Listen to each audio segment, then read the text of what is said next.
फिर हम लोग एक बार आज प्राचीन भारत में वैदिक काल में हम जहां बात कर रहे हैं उससे आगे बात करेंगे।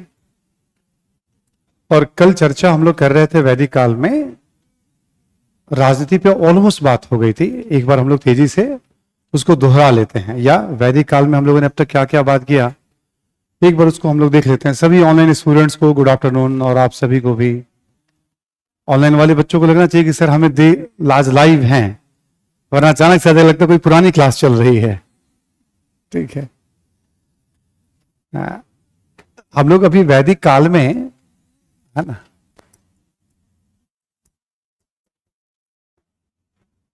वैदिक काल में जो हम बात कर रहे हैं, ठीक है, उसमें आपको याद होगा कि एक तो दो भागों में बांट कर इसे पढ़ते हैं वैदिक काल को, ऋग्वैदिक काल और उत्तर वैदिक काल। उसका क्या सोर्स हमने बता ही दिया था आपको।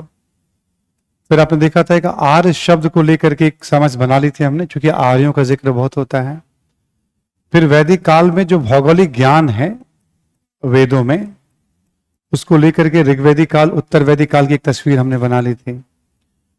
इसके बाद जब हम लोग बात कर रहे थे यहाँ पे, आपको ध्यान होगा तो दोनों की अर्थव्यवस्था के बारे में कल हम लोगों ने एक तस्वीर बना ली थी। ऋग्वैदिक अर्थव्यवस्था की क्या क्या खास बात है, उत्तर अर्थव्यवस्था की क्या खास बात है, ऋग्वैदिक काल की तुलना में क्या परिवर्तन दिखाई पड़ते हैं। ठीक, ये पहलू आपसे बात हो गया था। अभी हम लोग कल वैदिक कालीन राजनीति पर बात कर रहे थे, याद है ना सभी को। वैदिक कालीन राजनीति पे हमने ऋग्वैदिक कालीन राजनीति पे आपसे बात कर ली थी। राजनीति में क्या पढ़ते हैं ये भी बता ही दिया था आपको फाइनली हमने, और 6-7 बातें। कबायली समाज, कबीले पर शासन है, पॉइंट नंबर 1 हमने लिया था। मान लो प्रमुख राजा या राजन कहलाता है, पॉइंट नंबर 2 हमने लिया था। कौन हो सकता है उसकी बात भी कर ली थी, उसका काम क्या उसकी बात भी कर ली थी। सभा समिति वगैरह की बात कर ली थी, कुछ अधिकारियों की चर्चा कर ली थी। ये रक्त संबंधों पे काम करते थे, अलग से कर स्वेच्छा से उपहार दिया जाता था उस समय। और उस दौर में आर्यों और अनार्यों और आर्यों के बीच हमें टकराव की जानकारी, इस तरह के हमने 8-10 इंफॉर्मेशन आपको एक साथ विद कॉन्सेप्ट आपको बता दिए थे। जहां जहां जरूरत पड़ा वहां वहां इंफॉर्मेशन भी आपको बताए गए थे। ठीक, उत्तर वैदिक काल में हमने देखा क्या चेंजेस हुए। जब हम बात कर रहे थे राजनीति में, हमने कहा जनपद, यहां पे जन पर शासन हो रहा है तो यहां पे जनपद पर शासन हो रहा है, जन से जनपद की तरफ। क्यों? क्योंकि इकोनॉमी में चेंजेस आ गए थे, लोग एक जगह रहने लग गए थे, इतना उत्पादन होने लगा था कि लोग, और जनपद एक अच्छा खासा क्षेत्र हो गया जिसमें कई जन कबीले के लोग रहते थे। और जो सबसे ताकतवर था उसके नाम पे जनपद का नाम रखा जाता था। जैसे कुरु जनपद, पंचाल जनपद, है ना, विदेह जनपद, मद्र जनपद, गंधार जनपद, मगध जनपद। नाम हमने 2 का ही लिखा है आपको, पर इस तरह से आप देखोगे तो जनपदों के बारे में आपको जानकारी वहां मिल रही है, मिलती है। ठीक, उत्तर वैदिक काल की बात करें हम तो देखो युद्ध तनाव वगैरह जैसे ऋग्वैदिक काल में, जैसे उत्तर वैदिक काल में भी चलते रहेंगे। ठीक, राजा अभी भी सर्वे सर्वा है, बट वही है कि राजा का काम अपने क्षेत्र की रक्षा करना भी है, क्षेत्र का विस्तार करना भी है। ये सब ड्यूटी भी जुड़ जाएगी, क्योंकि अब क्षेत्रीय राज्य की अवधारणा सामने आएगी। सभा समिति का क्या हुआ, तो सभा समिति तो है, उसका महत्व कम हो गया। अब थोड़ा बड़े बड़े राज्य है ना, थोड़ा तो कैसे आप उसमें किसको बुलाओगे बैठक के लिए। तो जो शासन कर रहा है उसके करीबी लोग वो ज्यादा पावरफुल होंगे, उन लोगों का महत्व कम होगा। ठीक, विद्वत की चर्चा ही नहीं मिलती है। हम लोग यहीं पे बात कर रहे थे आपसे कि अधिकारियों की संख्या में वृद्धि। एक किताब है शतपथ ब्राह्मण,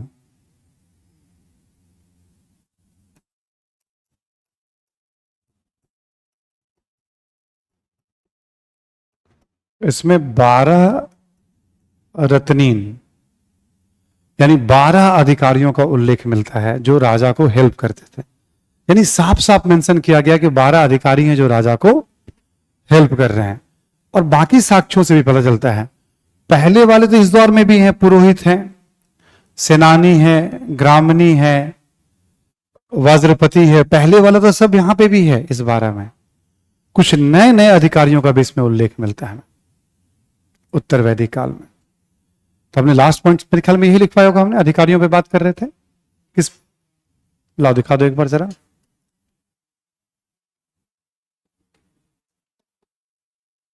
अधिकारियों की संख्या में वृद्धि का उल्लेख मिलता है, हालांकि यह अभी भी रक्त संबंधों से ही संचालित होता था, यानी वेतनभोगी नहीं है। तो कॉन्सेप्ट भी क्लियर हो गया आपका यहां पे। अब अधिकारियों की संख्या में इसी में लिखें आप, ऋग्वैदिक कालीन अधिकारियों के साथ साथ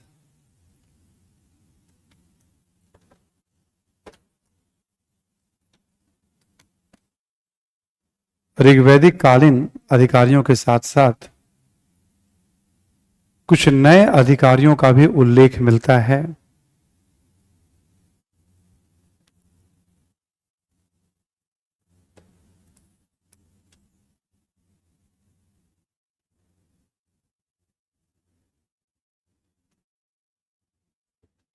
ठीक है, कुछ नए अधिकारियों का उल्लेख मिलता है।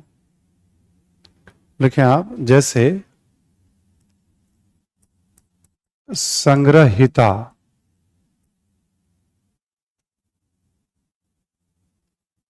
ठीक, संग्रहिता हो गया, कर एवं उपहार को संग्रह करने वाला।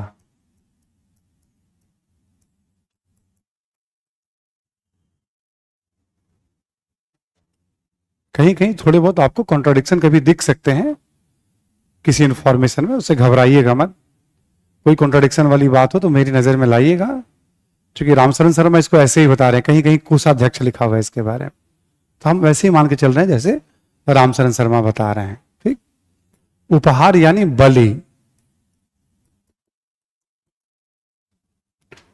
देखो कर का भी उल्लेख हो रहा है, अब किस तरह का कर था बहुत पता नहीं, बट ये पता चलता है कि वेतन का कॉन्सेप्ट नहीं है अभी, सिक्के नहीं है अभी, बट संग्रह हो रहा है। अब इतना बड़ा इलाका तो कुछ ना कुछ कलेक्शन।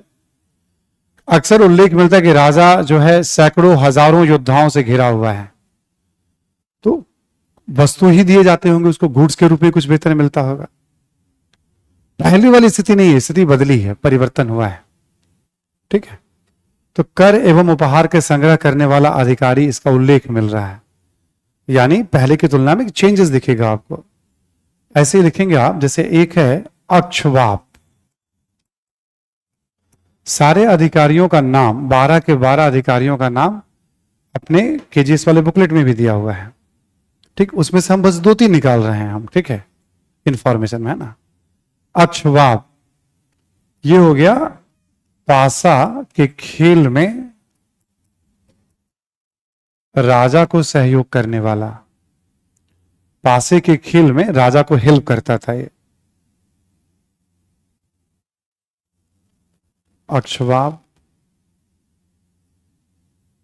एक है पालगल, ये हो गया आपका विदूषक।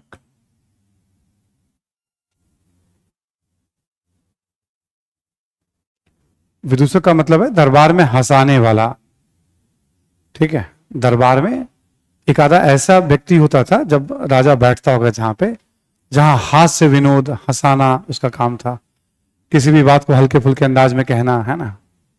तो पालगल वो भी होता था भाई, कभी दरबार लगा हुआ है तो बुलाया जाएगा, फिर वो तरह तरह के हाव भाव के माध्यम से वो, ठीक है। तो हमें पहले की तुलना में तो कुछ नए अधिकारी, मतलब ये नाम बस हमें ध्यान रखना था। कर कैसा था ये पता नहीं, कितना था, क्या था, वस्तु के रूप में ही लिया जाता होगा कुछ ना कुछ, मतलब, है ना। लेकिन उल्लेख मिलता है कि हाँ ऐसा कुछ शुरू हो गया होगा, तभी इतने सारे लोग हैं। मतलब बड़ी संख्या में वैसे लोग हैं जो खेती नहीं कर रहे हैं, तो कैसे सरवाइव करेंगे वो। पहले तो एक राजा था, एक पुरोहित था किसी एक कबीले में, तो 2-4 का तो चलो भाई पालन पोषण हो जाएगा, लोग दे देंगे। मतलब अब 200, 400, 500, हजार लोग हैं किसी जगह व्यवस्था में, तो उनका पालन पोषण कैसे होगा जब खेती नहीं कर रहे हैं। तो कुछ ना कुछ संग्रह होगा तभी उनका पालन पोषण संभव, किस रूप में था पता नहीं, बट ये नाम हमें मिल जाते हैं उत्तर वैदिक काल में। ठीक, तो ऋग्वैदिक काल की तुलना में उत्तर वैदिक काल में राजनीति में क्या परिवर्तन आया, तो जनपद, राजा की भूमिका थोड़ी बदल गई, सभा समिति की भूमिका बदल गई, अधिकारियों की संख्या बढ़ गई। बट निरंतरता में क्या देखोगे, पुराने अधिकारी अभी भी चल रहे हैं। ठीक है, अभी भी वेतन दिए जाने का हमें उल्लेख नहीं मिलता है।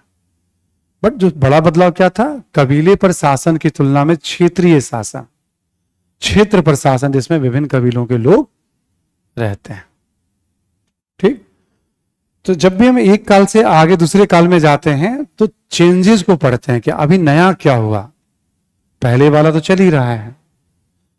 यदि परिवर्तन को पकड़ने और पढ़ने की आदत पड़ गई आपको, जितने सवाल यूपीएससी में पूछे गए हैं उसमें मैक्सिमम सवाल परिवर्तन पे केंद्रित होते हैं। इस तरह से बहुत नहीं पढ़ना होता है। ठीक, आप जब एनालाइज करने की स्थिति में आओगे, पेपर को देखोगे आप, तो परिवर्तन पे सवाल पूछे जाते हैं मैक्सिमम। एक काल से दूसरे काल में क्या परिवर्तन। ठीक है, तो बस ये दिमाग में रखना, हाँ इस काल की तुलना में ये एक नई चीज आ गई, तो वो इंपॉर्टेंट है आपके लिए। ठीक, तो ऋग्वैदिक अर्थ मतलब वैदिक अर्थव्यवस्था और वैदिक राजनीति दोनों पे बात हो गई आपसे। ठीक है, ऐसे ही हम लोग आगे चलेंगे, बात करेंगे वैदिक समाज।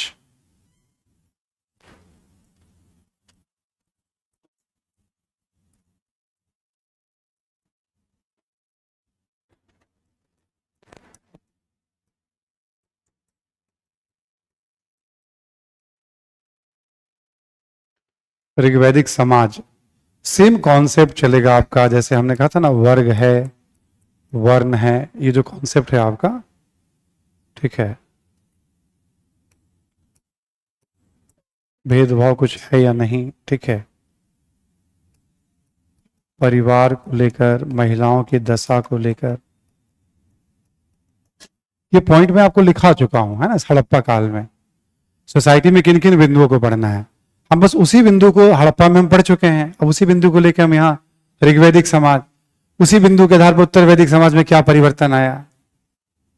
तो एक बार स्ट्रक्चर हमने बना लिया, एक बार हमने पढ़ लिया, अब दूसरी बार पढ़ रहे हैं उसको हम 3 बार, 2 बार तो यहां पढ़ रहे हैं ऋग्वैदिक और उत्तर वैदिक। ठीक है, अब ऐसे ही बुद्ध काल में पढ़ने वाले हैं, फिर मौर्य काल में, ऐसे ही पढ़ते आगे चले जाएंगे हम लोग। ठीक है, महिलाओं की दशा पे बात हो गई आपसे, है ना, तो करेंगे बात आपसे।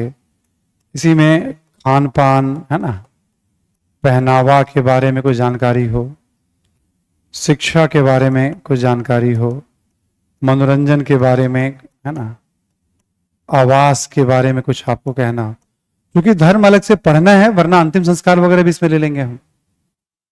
धर्म अलग से पढ़ेंगे हम, वरना समाज में हम धर्म को भी शामिल कर लेते हैं। ठीक, ये सब डिवीजन सुविधा के लिए किया जाता है। हम ही समाज का हिस्सा है, हम सब संस्कृति से हम जुड़े हुए, संस्कृति हमारी है, समाज हमारा है, अर्थव्यवस्था भी हमारी है, राजनीति भी हमारी, हमारे बियॉन्ड कुछ भी नहीं है। ये क्यों बांटा जाता है समाज, अर्थव्यवस्था। ठीक है, समाज यानी लोगों से संबंधित चीजों के बारे में जानना, अर्थव्यवस्था यानी उत्पादन की प्रक्रिया के बारे में कुछ जानना, राजनीति यानी शासन से संबंधित बातों को जानना, और जो कुछ बच गया उसको अलग से हम संस्कृति में पढ़ लेते हैं। बट संबंध तो व्यक्ति से ही है ना। वैदिक काल को ऐसा मत समझिएगा जैसे हम लोग आज इस काल में हैं, अर्थव्यवस्था हमारी है, हम समाज के पार्ट हैं, हम राजनीति के पार्ट हैं, ऐसा थोड़ी कि हमसे अलग है कुछ भी। ये सब क्यों बांटा जाता है, सुविधा के लिए बांटा जाता है, पढ़ने समझने के। ऐसे लेक्चर देना शुरू कर देते तो बड़ा घालमेल होना शुरू हो जाएगा, तो दिमाग में खाका बनाया जाता, अच्छा ऐसे पढ़ते हैं, तब आसानी से क्या होता है, क्या था और फिर आगे क्या बदला, फिर क्या बदला, फिर क्या बदला, तो हम आसानी से बिंदुओं को पकड़ पाते हैं, समझ पाते हैं, पहचान पाते हैं। ठीक, तो आवास वगैरह की बात, अंतिम संस्कार वगैरह की बात, ये सब ऋग्वैदिक समाज में देखेंगे हम। सेम पॉइंट हम उत्तर वैदिक समाज में भी देख लेंगे। ठीक है, लिखने के पहले एक बात और बता दूं मैं आपको, जैसे 2 शब्द आप सब जानते हैं, वर्ण व्यवस्था के बारे में, वर्ण के बारे में, और जाति के बारे में। ठीक है, अब इसका उल्लेख यहां से मिलना शुरू हो जाएगा, वर्ण जाति के बारे में। लिखते हैं हम लोग, जरा लिखिए आप, ऋग्वैदिक समाज।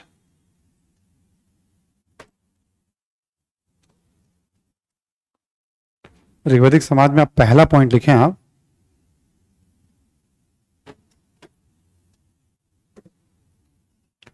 लिखें कि ऋग्वैदिक साहित्य से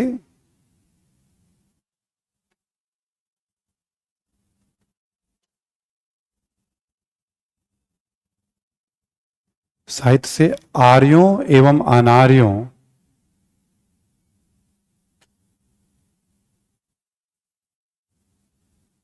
आर्यों एवं अनार्यों के बीच समाज के अलग अलग वर्गों की जानकारी मिलती है।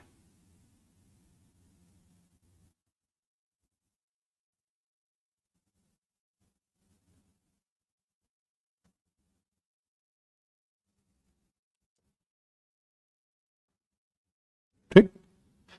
आर्य एवं अनार्य उसको कहा गया जो लोग यहां रह गए हैं। आर्यों एवं अनार्यों के अलग अलग वर्गों की जानकारी मिलती है। अगला पॉइंट लिखें आप, नेक्स्ट लिखें। आर्य के अंतर्गत, आर्य के अंतर्गत राजा, पुरोहित,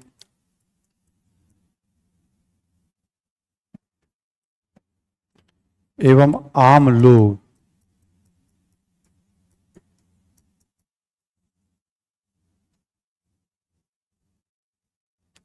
राजा, पुरोहित एवं आम लोगों के लिए विश्व शब्द का भी प्रयोग किया गया है। ठीक। आर्य के अंतर्गत राजा, पुरोहित, आम लोग का उल्लेख मिलता है।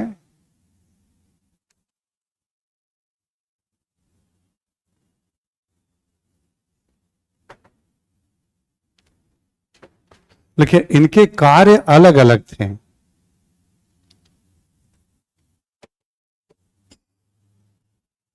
इनके कार्य अलग अलग थे। इनके कार्य अलग अलग थे, लेकिन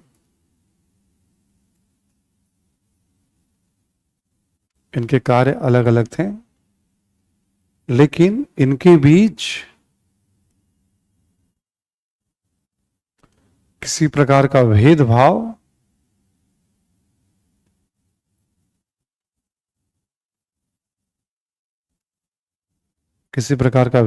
दिखाई नहीं पड़ता है।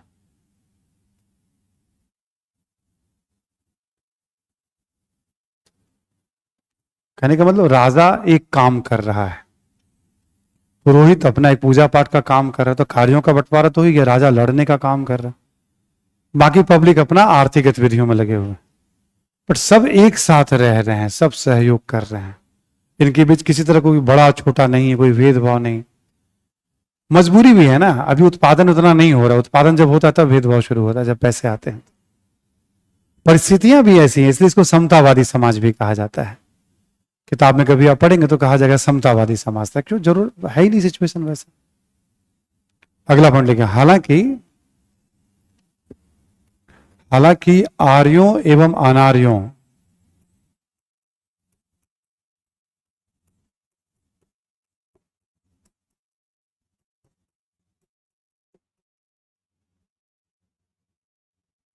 हालांकि आर्यों एवं अनार्यों के बीच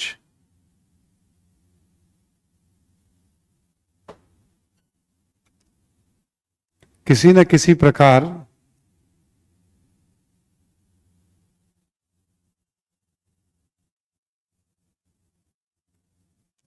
का भेदभाव प्रचलित था।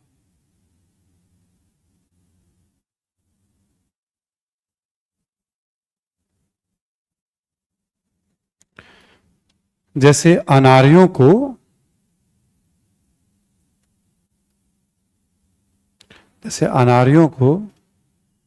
यज्ञ न करने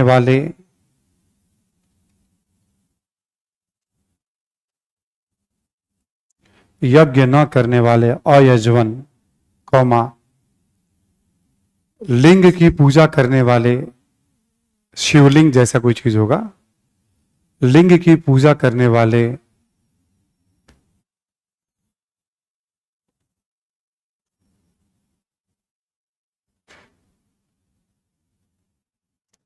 चपटी नाक वाले, अनासक, अयजवन, सिसनदेवा, अनासक, ये सब शब्द यूज किया गया उसमें, चपटी नाक वाले इत्यादि शब्दों का उपयोग किया गया है।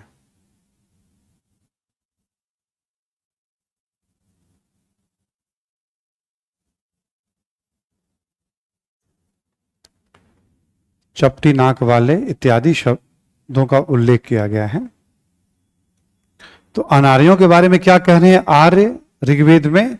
ये चपटी नाक वाले हैं, ठीक है, लिंग की पूजा करने वाले, यज्ञ मतलब एक टकराव घृणा के भाव से या टकराव के भाव से, यानी इनके बीच में है समस्या। ऑब्वियस है, बाहर से आकर के कोई बसेगा तो स्थानीय लोग ऐसा तो नहीं करेगा ना कि भाई थाली में दीप बत्ती लेकर के बोला कि आओ मेरे भाई तुम्हारा इंतजार था, आइए आपका इंतजार था, ठीक है, ऐसा तो नहीं होना है ना, कुछ तो कुछ टकराव तो होंगे। अब चूंकि ये माना जाता है कि आर्यों के पास घोड़े का अच्छा ज्ञान था, कुछ अस्त्र शस्त्र थे, रथ अच्छा चलाते थे वो, तो उनको सफलता मिली स्थानीय लोगों से, जहां जहां टकराव हुआ उसमें उनको सफलता। जब आप किसी को अधीन बनाओगे तो बराबरी का भाव तो रखोगे नहीं आप, ये तो फिर वही बात हो जाएगी, रामराज वाली बात हो जाएगी, नहीं सबके प्रति मतलब, तो रामराज तो रामे के युग में हुआ, उसके बाद कहां होना है रामराज, ठीक है। आप किसी को जीत रहे हो, अधीन बना रहे हो, तो ऐसा तो नहीं उसको बराबरी का सम्मान दोगे आप। तो यदि समतावादी समाज है ऋग्वेद में, तो आर्यों के बीच में है, एक जन के बीच में, ना कि जन और दूसरे जन के बीच में, या आर्यों और अनार्यों के बीच में समतावादी है। जितने भी साक्ष्य इस तरह के भी अंतर हमें बता रहे हैं। लिखिए अगला पॉइंट, लिखें दास एवं दासियों का भी उल्लेख मिलता है।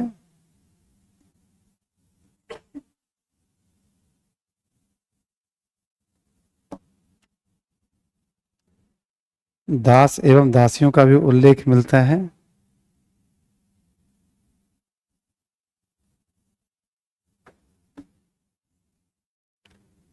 दास एवं दासियों का भी उल्लेख मिलता है जिन्हें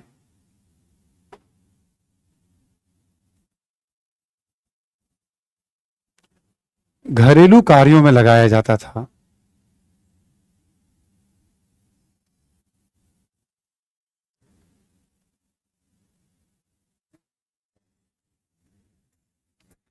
जिन्हें घरेलू कार्यों में लगाया जाता था, ठीक है, दास एवं दासियों का भी उल्लेख मिलता है। तो सेवक वर्ग हो गए, एक तरह से ब्रैकेट में लिख लो, सेवक वर्ग हो गए। तो ये दास एवं दासियां को जिनको अधीन बनाया जाता होगा, तो समाज में विभाजन है, ऐसा नहीं कि विभाजन नहीं है, ठीक, समाज में विभाजन है। तो हमने जैसे वर्ण वर्ग भेदभाव, यहां नोट करके एक इंफॉर्मेशन लिख लें ऑब्जेक्टिव के लिए, नोट करके लिखें आप,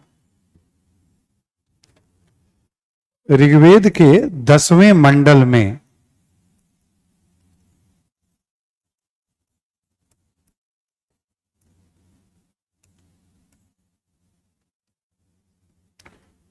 ऋग्वेद के 10वें मंडल में, ठीक, हमने बताया था ना ऋग्वेद 10 भागों में बटा हुआ है। 10वें मंडल में एक मंत्र है पुरुष सूक्त। 10वें मंडल के पुरुष सूक्त में, पुरुष सूक्त में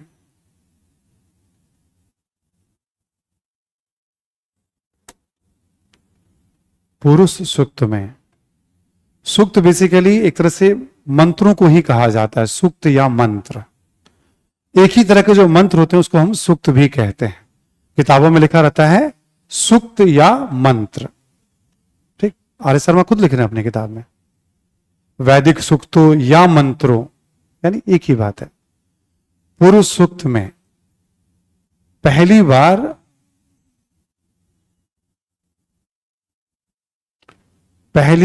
चारों वर्णों का उल्लेख मिलता है। पहली बार चारों वर्णों का उल्लेख मिलता है।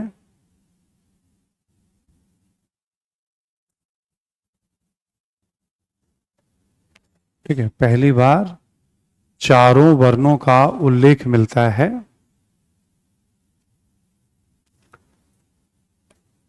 चारों वर्ण का मतलब है ब्राह्मण, क्षत्रिय, वैश्य एवं शूद्र। लिख लीजिए आप इसमें ब्रैकेट में। ब्राह्मण, क्षत्रिय, वैश्य एवं शूद्र।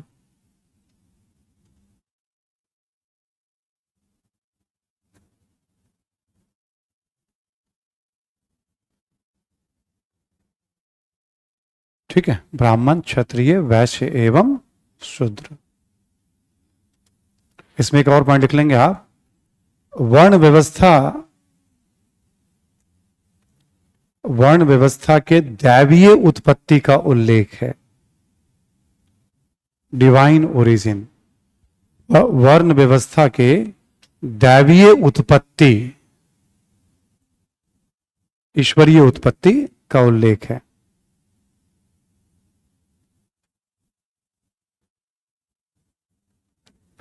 इसमें एक लाइन और लिखेंगे, ऐसा माना जाता है, ऐसा माना जाता है कि इसे, ऐसा माना जाता है कि इसे बाद में शामिल किया गया होगा।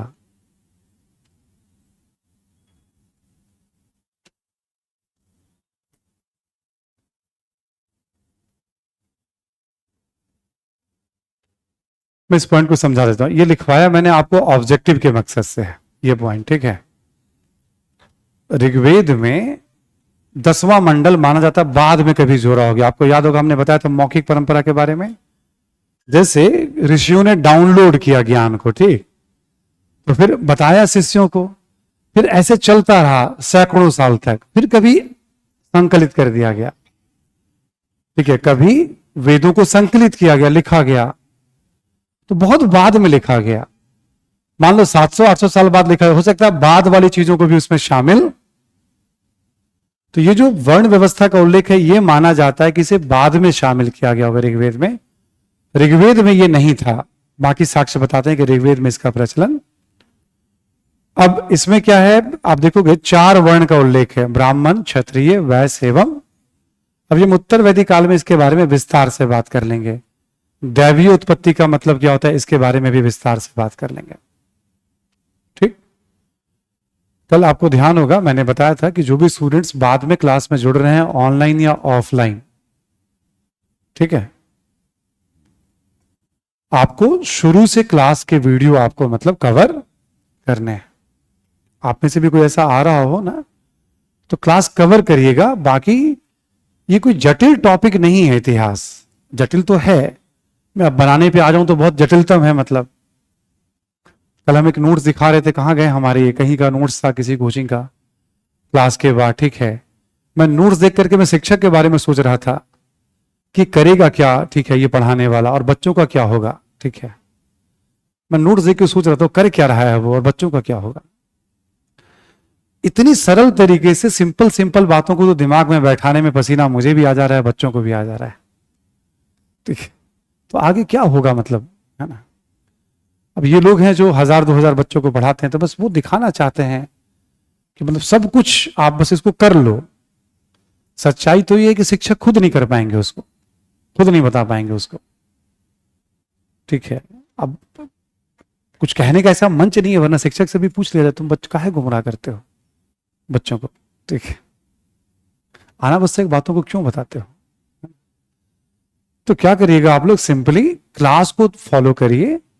हमने शुरू में बता रखा है क्लास के साथ साथ, मेरे क्लास के बाद आपको कुछ भी लगता है, आप एक 6ठी क्लास की एनसीईआरटी हमने रिकमेंड की थी आपको, बहुत हल्के अंदाज में लिखा हुआ है, पढ़ना चाहिए। किसी को भी लग रहा है कि नहीं हमें, तो पढ़ सकते हैं आप। क्लास नोट्स कमांड करने के बाद हमने एक्चुअल आपको क्या रिकमेंड किया है, मेरे क्लास के बाद आपको राम शरण शर्मा की किताब पढ़नी चाहिए। आप ये समझ लो कि उस मेरे क्लास लेक्चर और उस किताब से ऑप्शनल का बहुत अच्छा बेस बन जाता है। प्राचीन भारत में उतने कम में कोई और किताब पूरे टॉपिक को नहीं समझा पाता है, ठीक। लेकिन तब भी कब कहा है हमने आपको, जब क्लास नोट्स आपको कमांड, क्योंकि क्लास नोट्स में तो सिंप्लीफाई करके मैं बता रहा हूं आपको, ठीक है ना। आपको अभी एक केजीएस का मैटर दिया गया है, जितना इंफॉर्मेशन मैं आपको लिखाऊंगा कम से कम उससे 3 गुना इंफॉर्मेशन उसमें ज्यादा होगा, 2.5 गुना एटलीस्ट तो होगा, 3 गुना ज्यादा इंफॉर्मेशन। सारी बातें उसमें है लिखी हुई, जो जो बात इसके अतिरिक्त कम से कम डबल ट्रिपल है। हमने शुरू में समझा क्लास का मतलब है क्या नहीं पढ़ना है। मेरी नजर में सबसे महत्वपूर्ण बात क्या है, क्योंकि ये 10-20 क्लास से तो आप क्वालिफाई करोगे नहीं ना, आपको ऐसे ऐसे भी 1100-1200 घंटे पढ़ने हैं। आज से 700 घंटे के बाद आपकी मन स्थिति क्या होगी, आपको टॉपिक याद रहेगा कि नहीं रहेगा, और सारे विषयों को एक साथ एग्जाम में ले जाना है। तो क्लास का मतलब है कि क्या नहीं पढ़ना है। तो नोट्स में तो सब कुछ दे दिया गया। क्यों, कभी कभी बच्चों को लगता है कि हमारे पास ये नहीं है वो नहीं है, तो सब है उसमें। पर जिन बच्चों को मेरी बात समझ में आ जाएगी, जितनी जल्दी समझ में आ जाएगी, मान लो या और टीचर की बात, ठीक है, उनका समय बचेगा। समय बचेगा तो उसका इस्तेमाल वो दूसरे विषयों पर भी, अभी तो एग्जाम दिया नहीं तो उनको अंदाजा है नहीं कितना पढ़ना है, कैसे पढ़ना है। फिर तो एक बात हमने ये समझी कैसे पढ़ना है, जो बच्चे फिर दोबारा सुन लें एक बार के लिए। जैसे हमने देखा है पोर्टल पे भी जो बच्चे होते हैं, कुछ कुछ अपने ऑनलाइन वाले में भी, चैट में भी कुछ कुछ एक्स्ट्रा इंफॉर्मेशन कुछ कुछ लिखते रहेंगे वो, मतलब जैसे लगता है कि बहुत बच्चे ही हैं वो, पता नहीं लगता है जैसे वो हड़प्पा में राखाल दास बनर्जी के बाद, दयाराम साहनी के बाद वही गए थे उत्खनन करने के लिए। नहीं, कहीं से तुमने उठा लिया, उस पर तुम गूगल मार के टिप कर देते हो, ठीक है। मतलब अभी तो कम से कम दिल्ली विश्वविद्यालय का कोई ऐसा कॉलेज नहीं होगा जहां हिस्ट्री के कोई लेक्चरर प्रोफेसर मेरे जूनियर मित्र नहीं होंगे और यूनिवर्सिटी में नहीं होंगे, और हिंदुस्तान में ऐसा कोई यूनिवर्सिटी नहीं होगा जहां नहीं होंगे, ठीक है ना। कोई ऐसा दिन नहीं होगा जब मेरे कोई जानने वाला किसी उत्खनन स्थल पे ना हो, मतलब कोई ऐसा दिन नहीं होगा। मेरे स्टूडेंट सब रहते हैं, मैं उनका सेशन कभी करवा दूंगा तो अलग दुनिया में आपको लेके चले जाएंगे, ठीक है ना। मेरे अपने पढ़ाए हुए स्टूडेंट बहुत सारे हैं जो आर्कियोलॉजिस्ट हैं और जो काम कर रहे हैं इस फील्ड में, ठीक है। बहुत सारे जूनियर हैं, मित्र हैं, हम लोग भी थे यहाँ पे डीयू में, जब रिसर्च के लिए हम लोग को मोटिवेट किया जा रहा था पीजी में तब। तो प्रायोरिटी क्लियर रखनी है, क्लास नोट्स एक, उसके बाद छठी और जो राम शरण शर्मा की किताब पढ़िए। मैं आपको अपना कह सकता था केजीएस का मैटर पढ़ लीजिए आप, मैंने कहा कि अभी तक नहीं कहा आपको, बहुत अच्छा लिखा होगा उसमें, कोई इशू नहीं है, बहुत ज्यादा इंफॉर्मेशन कलेक्ट है अभी। जब आपकी तैयारी बहुत अच्छी हो जाए और आपको लगता है कि हाँ अब मैं फ्री हूं, तो पढ़ लीजिए ना उसको भी आप।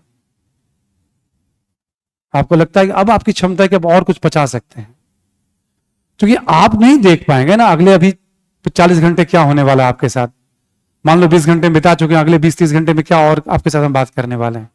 मैं तो अगले 50वें घंटे को भी देख रहा हूं, 500वें घंटे को भी देख रहा हूं, एग्जामिनेशन हॉल को भी फील कर रहा हूं। और आप जैसे जैसे हर एक साल हजारों बच्चों को, अभी कम से कम जनवरी में जब से हमने क्लास शुरू की 25-30 हजार बच्चों को तो मैं यही पढ़ा चुका हूं, अपने केजीएस के मंच पे ही पढ़ा चुका हूं।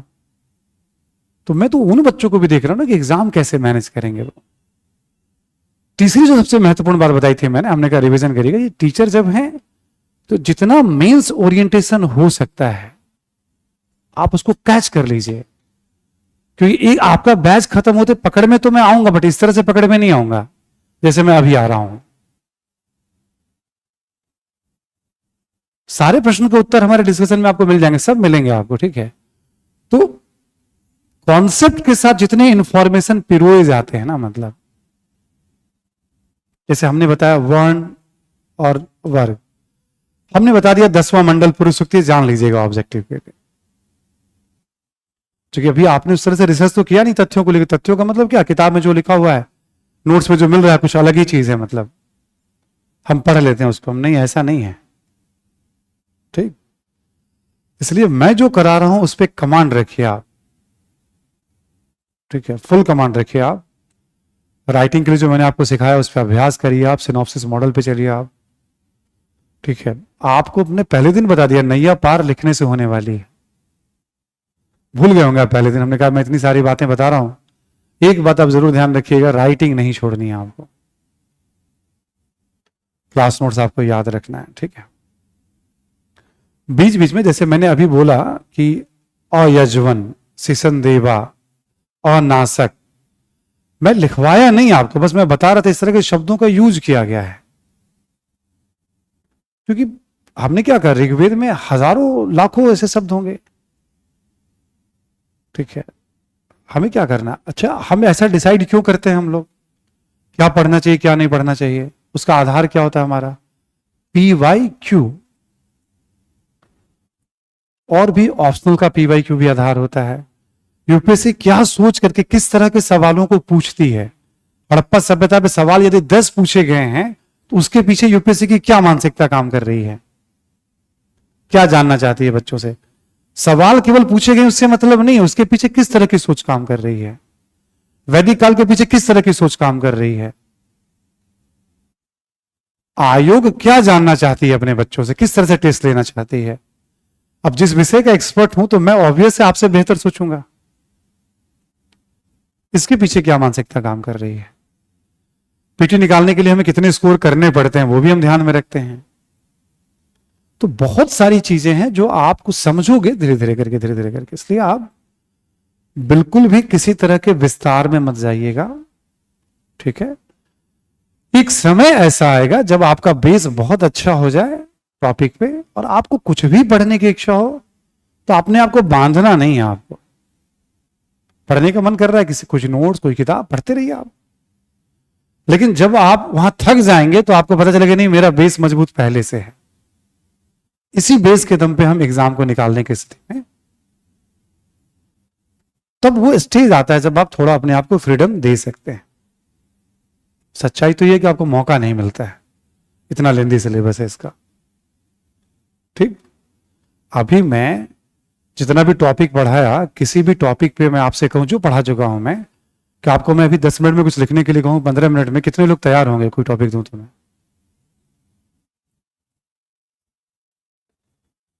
मैं तो अपनी पीठ थपथपा रहा हूं, ठीक है। बड़ा अच्छा लगा मुझे देख करके इतने लोग तैयार हैं, बाकी लोग तैयार क्यों नहीं है। समझा तो मैं सभी को रहा हूं पहले दिन से। मैं सीधे से कोई टॉपिक कह दूं ना कि जैसे पूरा पाषाण युगीन जीवन यापन के बारे में बताएं, तो बाकी लोग तैयार क्यों नहीं है।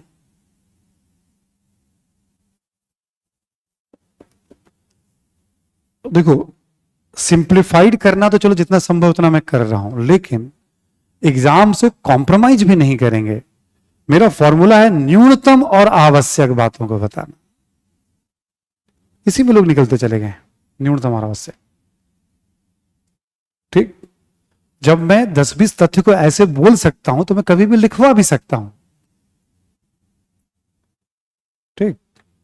क्यों नहीं लिखवाता हूं, क्योंकि अनावश्यक बोझिल बनाने का कोई मतलब नहीं है। पीछे का टॉपिक वैसे ही अंधकार में, ये सब डार्केज कहलाता था पहले हिस्ट्री में।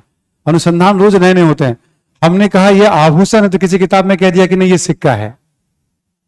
अपने स्टडी मटेरियल जो आपको दिया गया उसमें लिखा हुआ नहीं ये सिक्का है। अब आपको लगेगा अरे सर ने तो आभूषण बताते हैं, सिक्का लिखा हुआ है। अरे यूपीएससी ने जैसा पूछा तो हमने उसको मान लिया। तो मैं क्या लिखा रहा हूं, उसके पीछे क्या दिमाग काम कर रहा है वो छोड़ दीजिए आप। हर बात थोड़ी बताऊंगा कि इसके पीछे हमने ये रिसर्च किया तब मैंने ये डिसीजन लिया। अब जो नोट्स में लिखा वो ठीक लिखा हुआ, कुछ किताबों में वैसा लिखा हुआ है, यूपीएससी ने जो माना मैंने उसको मान लिया। घोड़ों के लेकर यूपीएससी ने जो माना मैंने उसको मान लिया। रिसेंटली पूछा गया सवाल था हड़प्पा में घोड़े को लेकर जो यूपीएससी ने माना मैंने, चलो उसी को मान लो, छोड़ो। पीछे तो पूरा डार्क है ना, डार्क है पीछे जितना भी पढ़ रहे हैं हम, ठीक है। सब अंधकार फेज माना जाता था। पहले तो वैदिक काल नहीं पढ़ते थे, हड़प्पा नहीं पढ़ते थे, इतिहास में था ही नहीं कुछ इसके बारे में जानकारी ठीक से। तो जैसे जैसे जानकारी बढ़ती गई है वैसे वैसे नए अनुसंधान आते गए हैं, ठीक है। तो नई नई जानकारी आ रही। अब जैसे ताम्र पाषाण काल है, 15 दिन भी कम पड़ जाएगा। हमने कहा जीएस में आज तक सवाल आया ही नहीं। ऑप्शनल के जमाने भी मुश्किल से कोई एक आधा सवाल आया, वो भी आर्य शर्मा के बाहर नहीं आया, आया ही नहीं सवाल। क्यों? अनुसंधान ही अधूरा है। अब मैं आपको उसके ऊपर 20 पेज का नोट्स प्रोवाइड कर दूं, अब अपने स्टडी मटेरियल में आर्य शर्मा की समरी बना के आपको दे दी गई है, तब भी हमने कहा कि नहीं जितना मैं करा उतना ही करिए आप। क्यों? पूरा क्लास हाथ उठना चाहिए कि हाँ क्लास नोट्स पूरा हमें याद, आप जो कहेंगे, क्योंकि जिस चीज को मैं बताना चाहता हूं इस पूरी लड़ाई में राइटिंग बहुत इंपॉर्टेंट पार्ट है। पीटी ऑटोमेटिक इंक्लूडेड है इसमें। अभी टेस्ट लेंगे ना आपको समझ में आ जाएगा। हमने जो बातें बताई उसमें जिस तरह से क्वेश्चंस हैं, जब क्वेश्चंस आएंगे आप अंडरस्टैंड कर लेंगे अच्छा क्या कह रहा हूं मैं, ऑटोमेटिक इंक्लूडेड है। याद तो रखिए आप, याद रखने का तरीका क्या बताया, 1 2 3 स्टेजेस बताया हमने आपको, घर करिए काम उस पर आप, ठीक है, पढ़िए आप उसके ऊपर आप। और कुछ आपको लग रहा है बेहतर तो मुझे भी बताइए, क्या इससे बेहतर है, ठीक, क्या इससे बेहतर है मुझे भी बताइएगा कि हाँ सर ये मुझे और बेहतर लग रहा है, ठीक है। 99% लोग काला अक्षर को इतिहास समझते हैं, 99% पढ़ाने वाले भी, पढ़ने वाले भी, अपवाद ही है। इसलिए इतिहास इतना बोझिल हो जाता है, उबाऊ हो जाता है, ठीक है। और लोग इतिहास को दोष देने लगते हैं, यूपीएससी को दोष। क्वेश्चन तो देखो ना किस तरह का पूछा किसी टॉपिक पे, उसके पीछे सोच क्या काम कर रही है। यूपीएससी भी चाहे तो बहुत कुछ पूछ सकती है धौलावीरा के बारे में, क्यों पूछती है जलाशय कहां से मिला है, ठीक है। तो बड़ी कॉमन कॉमन बातें, अंडरस्टैंडिंग बेस्ड बातें पूछी जाती है। और कुछ वैसे यूनिक बातें हैं सारे। आपको याद है हमने 3 मैजिक नंबर बताया था आपको पहले क्लास में, पीटी के लिए हमने क्या बताया था, कितने क्वेश्चन, 55 प्रश्न, 110 नंबर कम से कम। पूरा कोई सॉल्व कर पाता है नहीं, वो तो क्वेश्चन पर डिपेंड करता है। मेंस के लिए मैंने क्या बताया था आपको, 800 नंबर आ जाए तो बहुत अच्छी बात है आपके। तो 15 क्वेश्चन में आपके 50 से 70% सॉल्व हो जाएंगे हिस्ट्री में। 7 या 8 क्वेश्चन कम से कम जो पीटी निकालने के लिए पर्याप्त माना जाता है। 9-10 भी हो सकते हैं, 15 होना 15 भी हो जाएंगे। 2-3 बार ऐसा हुआ कि सारे सॉल्व हो गए हैं। ये कोई डिसाइड नहीं कर सकता है, उस पीटी आपका होना चाहिए। और जिस विषय को आप पढ़ते हैं उस विषय में कमजोर ना पड़े आप एग्जाम में। आप उस विषय में कमजोर पड़ गए एग्जाम में तो फिर तैयारी में कुछ कमी रह गई है, स्ट्रैटेजी में कुछ। एक बड़ा रिस्क लेता हूं, ये ज्यादा आसान काम होता है कह देना तुम ये भी पढ़ लो, ये भी पढ़ लो, ये भी पढ़ लो, ये भी पढ़ लो। ये बहुत बड़ा रिस्क होता है जो मैं पिछले 18 सालों से बहुत आत्मविश्वास के साथ लेता आया हूं कि नहीं मत पढ़ो, जितना मैं कहता हूं उतना पढ़ो, ठीक है ना। आत्मविश्वास, इसलिए आप कुछ भी नहीं, एकदम बहुत क्लैरिटी से मैं बता रहा हूं कैसे कैसे क्या करना। और क्लास में मींस ओरिएंटेशन ज्यादा से ज्यादा रखिएगा। पीटी ऑटोमेटिक तैयार हो रहा है आपका, ऑटोमेटिक, छोड़ना तो कुछ भी नहीं है हमें, ठीक है। कभी भी नहीं रखिएगा। अब अगली बार जब मैं कहूं कि हाँ कितने लोग लिख सकते हैं किसी भी चीज के ऊपर, ये नहीं कि मैं लिख के चेक कर रहा हूं, तो हाथ उठने चाहिए। किसी दिन बोर्ड पे मैं 50 इंफॉर्मेशन रख के आपसे पार्टिसिपेट करवा लूंगा आपको मैं, ठीक है। कुछ कुछ लिख करके मैं पार्टिसिपेट करवा लूंगा मैं आपसे, है ना। कितनी बातें। लंघनाज का नाम सुना है क्या, लंघनाज का नाम सुना है सभी लोगों ने, कितने लोगों को ध्यान है, हाथ उठाइए। That's very good. किस काल का स्थल के रूप में बताया था हमने आपको, मध्य पाषाण काल। अच्छा अभी बोलता नहीं, किस राज्य से जुड़ा हुआ है ये, गुजरात। That's good. इंफॉर्मेशन तो है किस काल हो गया, ठीक है, और किस स्टेट से जुड़ा हुआ आज के डेट में, इंफॉर्मेशन ही तो है, याद है तो बहुत अच्छी बात है आपको। अभी हम लोग क्या बात कर रहे हैं, सोसाइटी के बारे में बात कर रहे हैं। 10वें मंडल का पुरुष सूक्त, ठीक है। 4 वर्ण का पहली बार उल्लेख, वर्ण अभी मैं समझाने वाला हूं उत्तर वैदिक काल में आपको, ठीक है। तो वर्ग वर्ण भेदभाव इसकी बात हमने कर ली। आगे चलते हैं हम परिवार के बारे में। अगला पॉइंट लिखें आप, ऋग्वेद से संयुक्त परिवार की जानकारी। संयुक्त परिवार, संयुक्त परिवार ब्रैकेट में लिख लेंगे आप, कई पीढ़ियों के लोग एक साथ,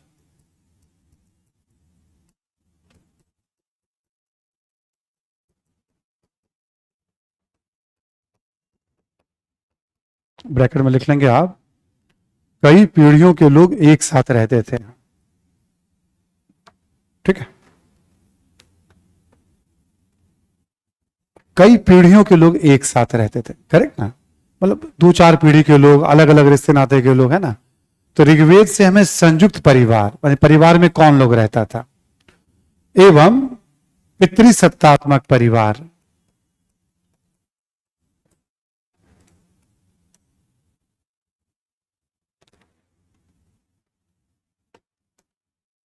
ठीक है, पितृसत्तात्मक परिवार की जानकारी मिलती है। ठीक, और ऋग्वेद में ना परिवार के लिए गृह शब्द बहुत ज्यादा आया है। गृह यानी घर। एक होता है ना परिवार है, आप कुल है, किस कुल से हैं, किस खानदान से हैं, ऐसा कोई वर्ड नहीं है, बल्कि गृह शब्द ज्यादा आया। लिखने की जरूरत नहीं है, बस ऐसे बता रहा हूं मैं आपको। लिखवाना तो मैं लिखवा देता आपको। परिवार कैसा है? संयुक्त परिवार है। और कैसा है? पितृसत्तात्मक। ये जब तक अभी 100 साल पहले तक परिवार भारत में संयुक्त और पितृसत्तात्मक तो आज भी है लगभग, पर अब औद्योगिकरण के बाद यह बहुत संयुक्त नहीं रहा, एकल होता जा रहा है। परिवार सिमटता जा रहा है। आपने देखा होगा, मतलब लंबे समय तक चलने लगा हम दो हमारे दो का कॉन्सेप्ट। धीरे धीरे समय ऐसा बदला है 21वीं सदी में कि हम दो और एक का कॉन्सेप्ट आ गया है। अब उस दौर में है जहां दो होना ही मुश्किल हो गया है। परिवार का मतलब होता है वो व्यक्ति, उसका मोबाइल, उसका लैपटॉप, उसके वो, मतलब परिवार में व्यक्ति से ज्यादा अब इलेक्ट्रॉनिक गैजेट अब मायने रखते हैं। आप व्यक्ति छूट जाए तो तकलीफ नहीं होती है, मोबाइल छूट जाए तो तकलीफ बहुत होती है। लोग मातम मनाते हैं मोबाइल के जाने का, आदमी के जाने का नहीं मनाते हैं लोग। अब आदमी ऐसे मशीन होता जा रहा है ना। ये पिछले 50-100 वर्षों में चीजें काफी बदल गई हैं हिंदुस्तान में। पढ़ते पढ़ते उस दौर में भी हम आएंगे। हम अब किसी भी दौर में, मान लो हड़प्पा में हम नहीं कह सकते कैसा था, उत्तर वैदिक काल में संयुक्त परिवार, बुद्ध काल में संयुक्त परिवार। सोसाइटी पे 10 लाइन तो फिक्स ही है, किसी भी काल में जाकर लिख दो आप। आपको बताना होगा ना गुप्त काल में क्या नई बातें आई, वरना फिक्स वाला तो फिक्स है, परिवार संयुक्त और पितृसत्तात्मक। इसमें कौन सी नई बात है? वर्ण व्यवस्था थी, जाति प्रथा थी, समाज में भेदभाव था, दास प्रथा। 10 लाइन तो कहीं महिलाओं की दशा अच्छी नहीं थी। मैं 10 लाइन लिखवा देता हूं, किसी भी काल की सोसाइटी पे लिख दो आप, गलत नहीं होगा, नंबर भी आ जाएंगे उसमें 20-25%। जब तक लेकिन उस काल का प्रमाण नहीं दोगे तो नंबर कैसे बेहतर आएंगे? ये सब बात भी आपको समझ में आ जाएगी। तभी तो हमने कहा कि लगेगा आपको, बट एक समय के बाद बहुत पढ़ना नहीं है एंशिएंट मेडिवल इंडिया। आपको लगेगा शुरू में कि हम पढ़ रहे हैं, बट नहीं। एक फ्रेम पे चल रहा है सिस्टम।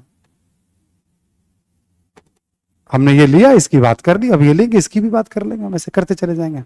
इसी में चेंजेस बढ़ते चले जाएंगे हम। ठीक, इकोनॉमी की 10 कॉमन बातें हैं, सब जगह के कुछ कॉन्सेप्ट होते हैं। जो बच्चा एग्जाम में बहुत अच्छा कर रहा है, तुम्हें क्या लगता है हर बात याद ही करके अच्छा कर रहा है? नहीं, बुद्धि लगा के वो अच्छा कर रहा है। ठीक है, वो आइडिया इनोवेट करते रहता है, यहां क्या करेंगे, यहां क्या करेंगे, और पढ़ते पढ़ते वो बुद्धि विकसित होती है। एकाएक नहीं आएगी, उसके लिए पढ़ना पड़ेगा। ठीक है, पढ़ते पढ़ते वो बुद्धि विकसित होती है। चलिए, परिवार के बाद है महिलाओं की दशा। लिखिए आप जरा अगला पॉइंट। देखो, 2 शब्द हम लोग हिस्ट्री में यूज करते हैं ना, एक कहते हैं परवर्ती या पश्चातवर्ती, बाद के कालों में, और एक हम लोग यूज करते हैं पूर्ववर्ती यानी पहले के कालों में लिखने में। ठीक, हम लोग यूज करते रहते हैं ना। आमतौर पे इतिहास में महिलाओं की दशा अच्छी नहीं मानी गई है पुरुषों की तुलना में, और तरह तरह की कुरीतियां भी प्रचलित रही हैं। लेकिन ऋग्वैदिक काल में ओवरऑल महिलाओं की स्थिति अच्छी देखी गई है। ठीक है, लिखिए आप इसमें, परवर्ती काल की तुलना में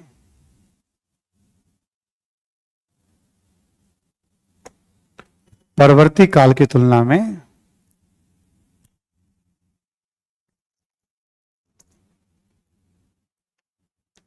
परवर्ती काल की तुलना में महिलाओं की स्थिति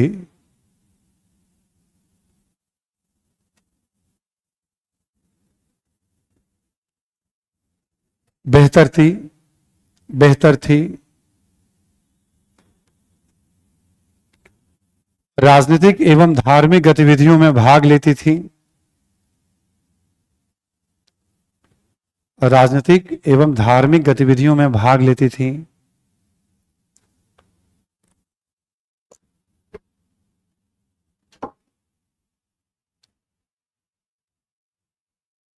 जैसे जितने पूजा पाठ हो रहे हैं उसमें महिलाएं भाग ले रही हैं, सभा समिति की बैठक में भाग ले रही हैं महिलाएं, उल्लेख मिलता है इसमें, है ना, भाग लेती थी। लिखें, कुछ विदुषी महिलाओं का भी उल्लेख मिलता है। विदुषी यानी विद्वान,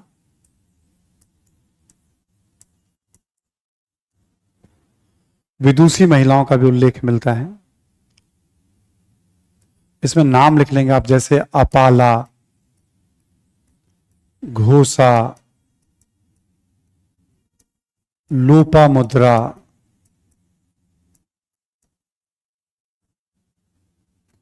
अपाला, घोषा, लोपामुद्रा, ठीक है, सिक्ता नवरी,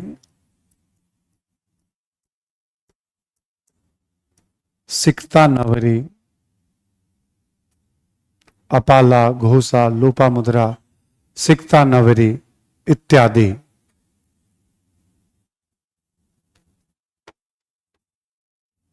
ठीक, अब जैसे ये जरूरी है ये नाम, वरना इसको भी मैं, क्योंकि आप इस पे नाम पे भी सवाल आ सकते हैं। महिलाओं की बड़ी सीमित भूमिका आपको इतिहास में दिखेगी इस तरह से। तो जितने भी महिलाओं से संबंधित नाम आते हैं, किसी भी काल के हो, ठीक है, किसी भी दौर के, आपको वो नाम ध्यान रखने हैं ऑब्जेक्टिव के मकसद, पीटी के मकसद से, ठीक है। इसी में लिखे आप, महिलाओं को शिक्षा का भी अधिकार था, महिलाओं को शिक्षा का भी अधिकार था।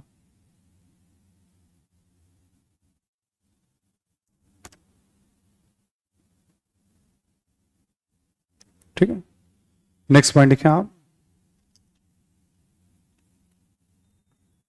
बाल विवाह का प्रचलन नहीं था,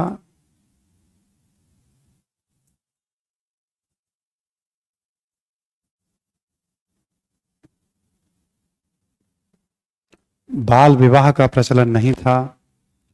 लिखें आप, सती प्रथा, सती प्रथा,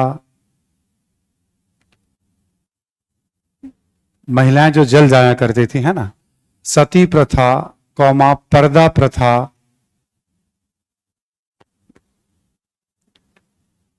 पर्दा प्रथा, चार दीवारी के भीतर रखना इत्यादि के भी उल्लेख नहीं मिलते हैं, इत्यादि के भी साक्ष्य नहीं मिलते हैं।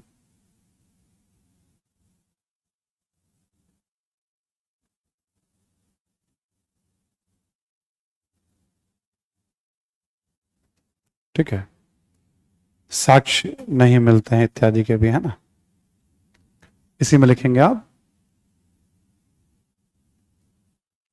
कि विधवा पुनर्विवाह,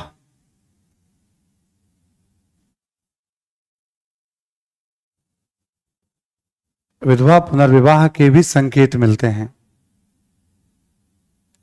विधवा पुनर्विवाह के भी संकेत मिलते हैं।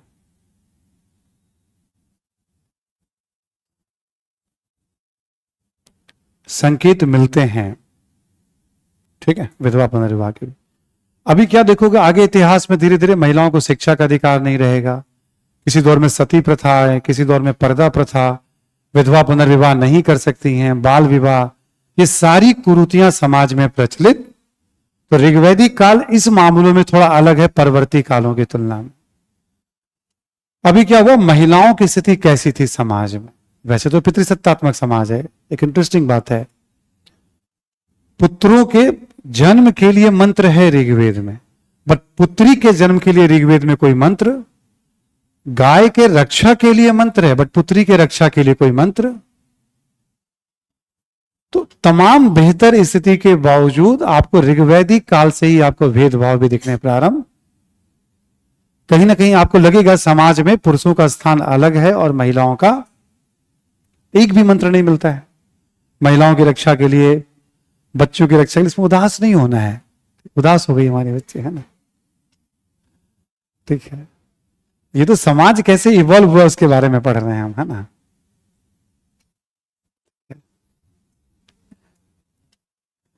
तो ये भी बताता है भेदभाव।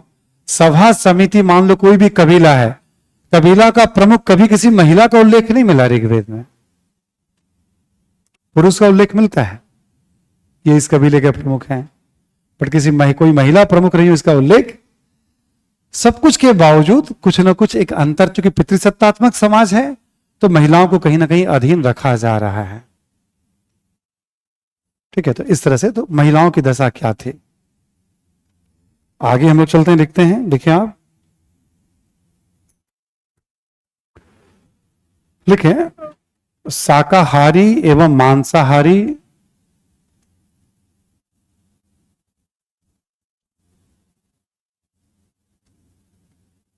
दोनों का प्रचलन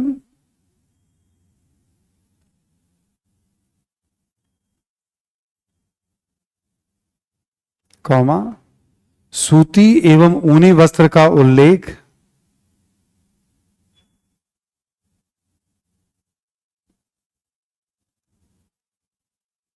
जैसे नाम दिया हुआ है, कमर के नीचे जो वस्त्र पहनते हैं, कमर से ऊपर जो पहनते हैं, इन सब का नाम अपने बुकलेट्स में जो दिया गया उस सब में भी नाम दिया हुआ है।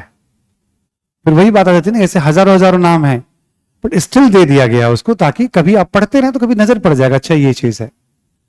ये कॉमन सी बात होती है, वस्त्र का प्रचलन है, खान पान में शाकाहारी, ये फिक्स होता है किसी भी काल की सोसाइटी में। कोई बहुत यूनिक चीज हो, यूनिक डिश हो, हाँ भाई तुर्कों और मुगलों के आने के बाद भारत में पुलाव का प्रचलन हुआ, बिरयानी का प्रचलन हुआ, तो तब की तब बात करेंगे ना आपसे हम, पुलाव बिरयानी का प्रचलन हुआ तब, यदि कुछ बदलाव फेमस जो आज हमारे जीवन में दिख रहा है, वरना नॉर्मल सा रूटीन है। ठीक है, आगे लिखें आप, कॉमा देकर के इसी में लिखे, जुआ, जुआ समझते हैं ना, गैम्बलिंग, जुआ, कॉमा रथ दौड़, रथ दौड़, रथों की प्रतियोगिता, रथ दौड़, कॉमा संगीत, नृत्य इत्यादि मनोरंजन के साधन थे।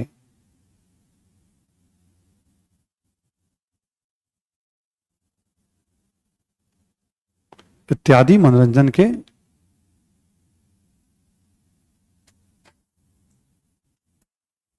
ठीक है, मनोरंजन के साधन थे, करेक्ट। तो खान पान, पहनावा, मनोरंजन। अब देखो ऋग्वेद में भी ढोलक और वीणा का उल्लेख मिलता है, हड़प्पा में भी मिलता है, और ये दोनों वाद्य यंत्र भारत में आज भी प्रचलित। पढ़ते पढ़ते हमें उन तत्वों को भी पढ़ने में तलाश करनी पड़ती है, पढ़ने के दौरान कि कौन कौन सी चीजें हमारे जीवन में प्रवाहित, ये बहुत जरूरी है, सिलेबस का पार्ट है।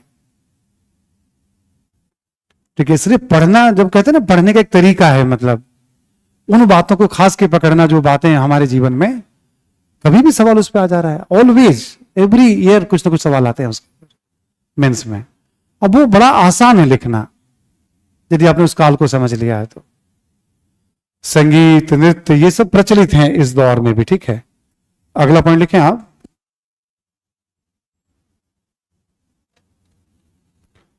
ठीक है, ऋग्वेद से गुरुकुल में शिक्षा,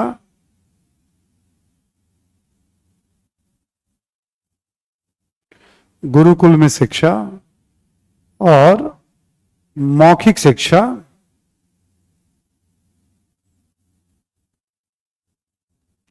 मौखिक शिक्षा की जानकारी मिलती है।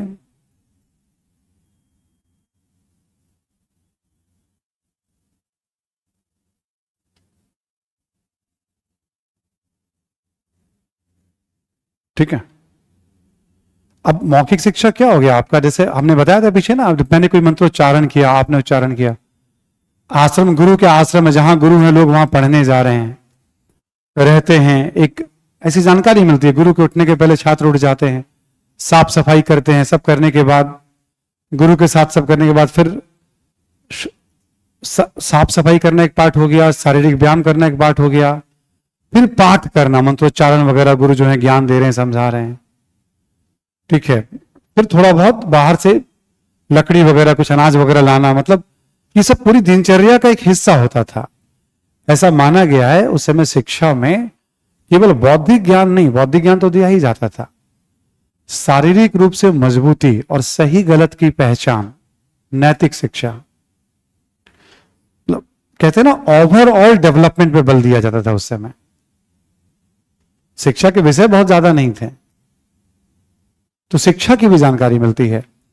जैसे ऋग्वेद में बहुत सारे मंत्र हैं, तो एक मंत्र मेढक से तुलना की गई है, मेढकी सूक्त। जैसे मेढक टर्राते हैं, वैसे गुरु के उच्चारण के बाद शिष्य जब उच्चारण करते थे तो दूर तक ऐसा लगता था जैसे मेढक टर्रा रहे हैं, एक साथ आवाज कर रहे हैं। तो शिक्षा की तुलना मेढक के टर्राने से की गई है। ठीक है, बाकी आपको मैं पूरे प्राचीन काल में शिक्षा व्यवस्था जब बताऊंगा तब थोड़ा अलग से पूरे स्ट्रक्चर में बता दूंगा, इसका वो पढ़ाना है। प्राचीन काल में शिक्षा व्यवस्था एक चैप्टर, ठीक है, उसमें हम विस्तार से कवर करेंगे। यहां हम पाठ के रूप में कवर कर रहे हैं। ठीक है, शिक्षा, मनोरंजन, खान पान, पहनावा। अगला नेक्स्ट पॉइंट लिखें आप, लिखें आप कि पुरातात्विक साक्ष्यों से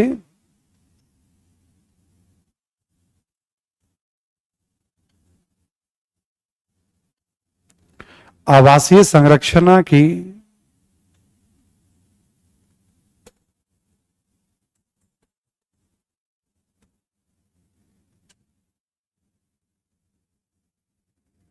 ठीक है, लिखेंगे आप, पुरातात्विक साक्ष्यों से आवासीय संरचना की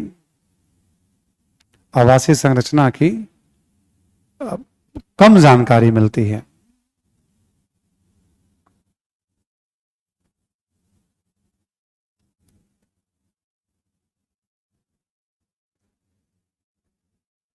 ठीक है, कम जानकारी मिलती है ना, मतलब बहुत नहीं मिलेंगे आपको। मिट्टी के घर रहे होंगे, लकड़ी के घर रहे होंगे वो। ठीक है, उत्तर वैदिक काल के तो मिलते हैं ठीक ठीक, हमें तो कुछ खास हमें जानकारी। तो चूंकि पशुपालक समाज है ना, जब एक जगह रही नहीं रहे तो क्या पक्का वाला घर बनाएंगे वहां पे, ये भी रीजन आ जाता है इसके पीछे। उत्पादन उतना नहीं हो रहा है, लोहे का ज्ञान नहीं है, तो कहां बहुत रहते थे, लेकिन वो जगह भी बदलते रहते थे। ये सब भी रीजन है। ये हो गया आपका ऋग्वैदिक समाज। आपसे कहा जाए ऋग्वैदिक समाज के बारे में बताइए, तो बता दीजिए अब ऋग्वैदिक समाज। अब हम देखेंगे उत्तर वैदिक कालीन समाज। तो हम कैसे पढ़ते हैं, ऋग्वेद की तुलना में क्या क्या चेंजेस उत्तर वैदिक काल में आया। देखें आप, उत्तर वैदिक कालीन समाज।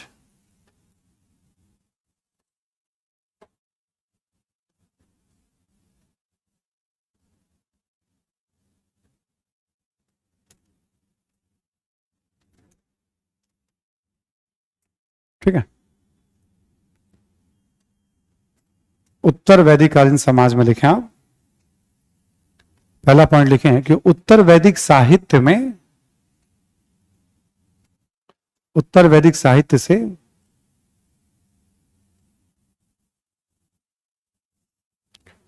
वर्ण व्यवस्था के स्थापित होने की जानकारी मिलती है।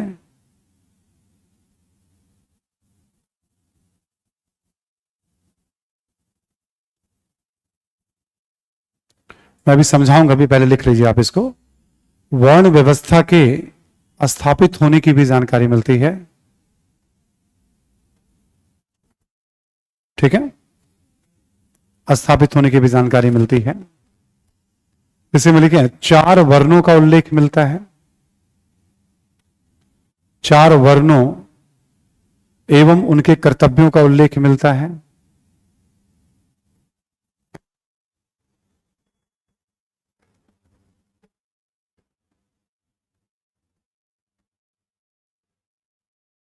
लिखें आप, इसी में कर्तव्यों का उल्लेख मिलता है। लिखें आप, ब्राह्मण का कार्य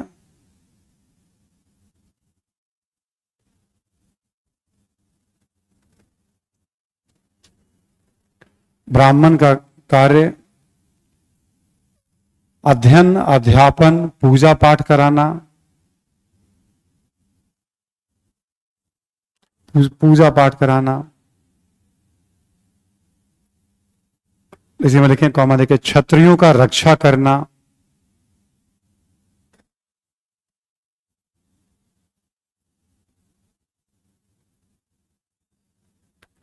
क्षत्रियों का रक्षा करना।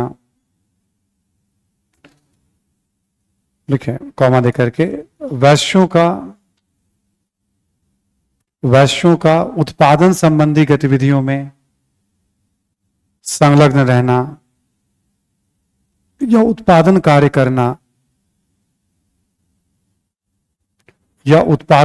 करना, ठीक है। तथा शूद्रों का सेवा करना।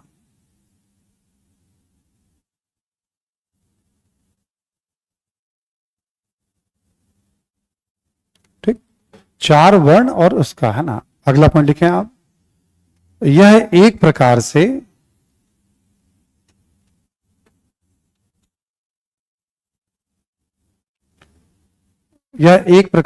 कार्यों का बंटवारा था। कार्य जो काम कर रहे हैं, कार्यों का बंटवारा था। सैद्धांतिक तौर पर, इसी में लिखेंगे सैद्धांतिक तौर पर, सैद्धांतिक तौर पर, सिद्धांत नियम के रूप में, हाँ। यह जन्म आधारित नहीं था।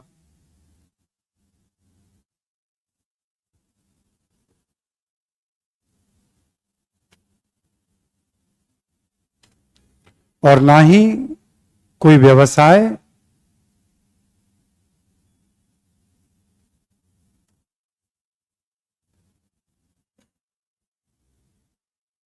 ठीक है, और ना ही कोई व्यवसाय को लेकर ऊंच नीच का बोध था। उत्कृष्ट निकृष्ट, व्यवसाय को लेकर उत्कृष्ट निकृष्ट का बोध था।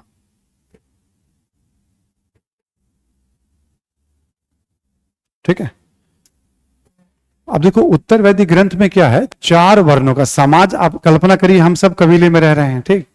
अब जनपद वाला सिस्टम आ गया है, तो कई कबीले के लोग एक साथ रह रहे हैं हम लोग, ठीक है। जब कई कबीले के लोग रह रहे हैं तो अब एक बड़ा इलाका हो गया, राजा है, उसका परिवार है, सैनिक हैं, ठीक है। इस तरह से ये सब क्षत्रिय कहलाएंगे अब। यानी 150 हजार लोग अब रक्षा में लगे हुए हैं। अब पूजा पाठ केवल राजा के घर परिवार में थोड़ी हो रहा है, अब पूजा पाठ तो बाकी गांव में भी, बाकी परिवार में, यानी हर थोड़ी थोड़ी दूरी पे आपको पुरोहित मौजूद होंगे, ब्राह्मण मौजूद होंगे जो पूजा पाठ कराएंगे।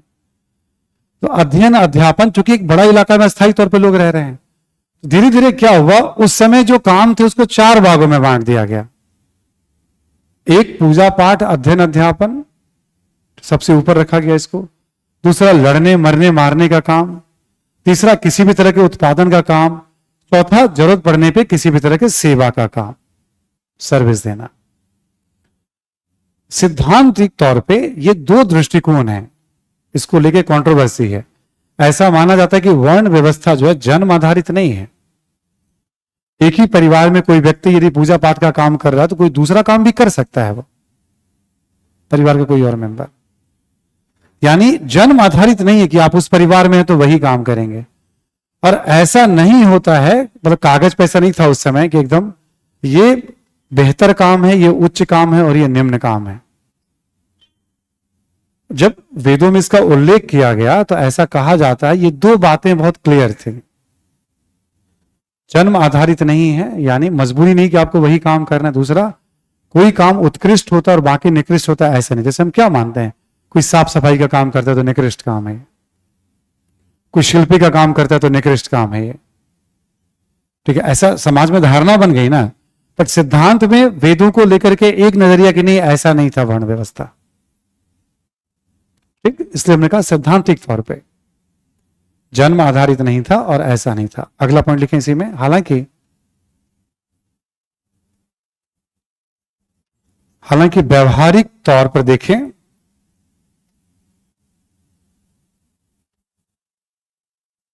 व्यवहारिक तौर पर देखें तो हमें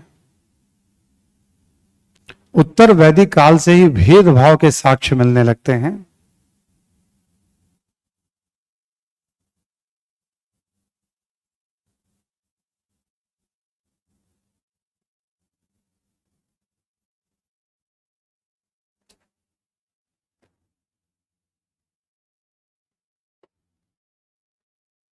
ठीक, लिखिए जैसे शूद्र वर्ण को उपनयन संस्कार का अधिकार नहीं था। शूद्र वर्ण को उपनयन संस्कार का अधिकार, उपनयन का मतलब हो गया शिक्षा, वैदिक शिक्षा धारण करने का।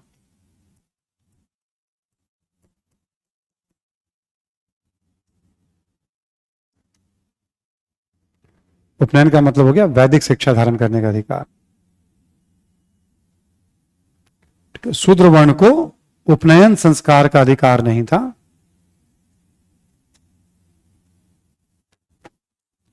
जब ऐसा ही था तो आपने शिक्षा से क्यों वंचित कर दिया शूद्र वर्ण को? उस दौर के साहित्य में मिलता है। ठीक, लिखें। और उत्तर वैदिक काल के पश्चात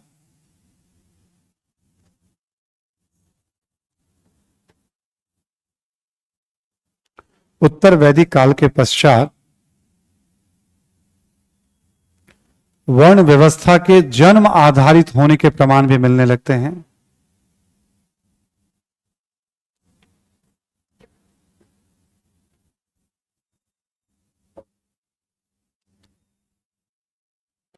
वर्ण व्यवस्था के जन्म आधारित होने के प्रमाण भी मिलने लगते हैं।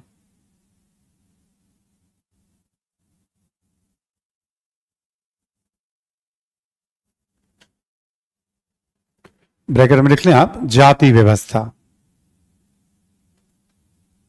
Caste system. जैसे हम सबकी जातिगत पहचान है, अब तो उतना महत्व नहीं रखता आज इस दौर में हम लोग, वरना एक समय था हमारी जाति ये है तो हमें वही काम करना हो। ठीक है, एक समय ऐसा था। तो वर्ण कब जाति में बदल गई पता नहीं। अब जैसे मान लो मैं पूजा पाठ करा रहा हूं, अध्ययन अध्यापन करा रहा हूं, मुझे अच्छा दान दक्षिणा मिल जा रहा है, तो हम क्यों बहुत ज्यादा मतलब समाज में सम्मान मिल रहा है, ठीक है, बहुत रिस्पेक्ट मिल रहा है, सिस्टम ऐसा बना दिया गया, लोग खूब ला रहे हैं दक्षिणा वगैरह। तो भाई मेरे बाद मेरी अगली पीढ़ी को मैं उसी के लिए तैयार करूंगा, फिर वो अपने बच्चों को उसी के लिए तैयार करेगा। हुआ क्या, धीरे धीरे वर्ण जाति का रूप ऐसे भी ले लेता है। मान लीजिए घर में पिताजी वकील हैं, पिताजी ने इतने मेहनत से इतने सारे मतलब उन्होंने क्लाइंट तैयार किए हैं, तो पिता चाहेंगे ना कि ये परंपरा आगे भी चले, हमारे बेटा बेटी को मेहनत ना करना पड़े, वो भी वकालत कर ले ताकि आसानी से उसको क्लाइंट मिल जाएंगे। घर में कोई डॉक्टर है, हॉस्पिटल एस्टैब्लिश कर लिया है, डॉक्टर माता पिता हैं या कोई एक है, तो परिवार में लोग चाहते हैं कि हमारा बच्चा भी डॉक्टर बन जाए ताकि उसको बैठा बैठा कारोबार। एक स्वाभाविक, हम लोग आमतौर पे अपने माता पिता को ही आदर्श मानते हैं और उनके कार्यों के प्रति बड़ा सम्मान का भाव होता है उनको, जब क्योंकि उनको देख के बड़े हो रहे होते हैं, तो बहुत सारी चीजें वैसे ही सीख जाते हैं। तो घर माता पिता का जो काम है बच्चों में वो हुनर का आना स्वाभाविक है। तो यदि बच्चे ने उसको अपना लिया उसी काम को, जैसे मान लो एग्जाम्पल के तौर पे कोई भी एक काम, कपड़े बनाने का काम है, हमें हुनर आ गया, हमने अपना लिया तो कोई बुराई नहीं। बट हमारी इच्छा नहीं कि मैं कपड़ा बनाऊं, मेरी इच्छा कि मैं कुछ और काम करूं, पढ़ूं या पढ़ाऊं, तो समाज बाध्य करेगा कि नहीं तुम्हें अब यही काम करना है। तो जाति व्यवस्था में क्या हो जाता है, बाध्यता हो जाती है कि आपको यही काम करना है उस दौर में। जबकि वर्ण व्यवस्था में कागज पे इस तरह की बाध्यता, सिद्धांत में इस तरह की बाध्यता, बट वर्ण कब जाति में बदल गया कहना बहुत मुश्किल है। प्राचीन साहित्य में हमें जाति के भी उदाहरण तुरंत मिलने शुरू हो जाते हैं। एक वर्ण के भीतर बहुत सारी जातियां हो जाएंगे। जैसे मान लो ब्राह्मण वर्ण है, तो ब्राह्मण में कई दर्जन जातियां हो जाएंगे।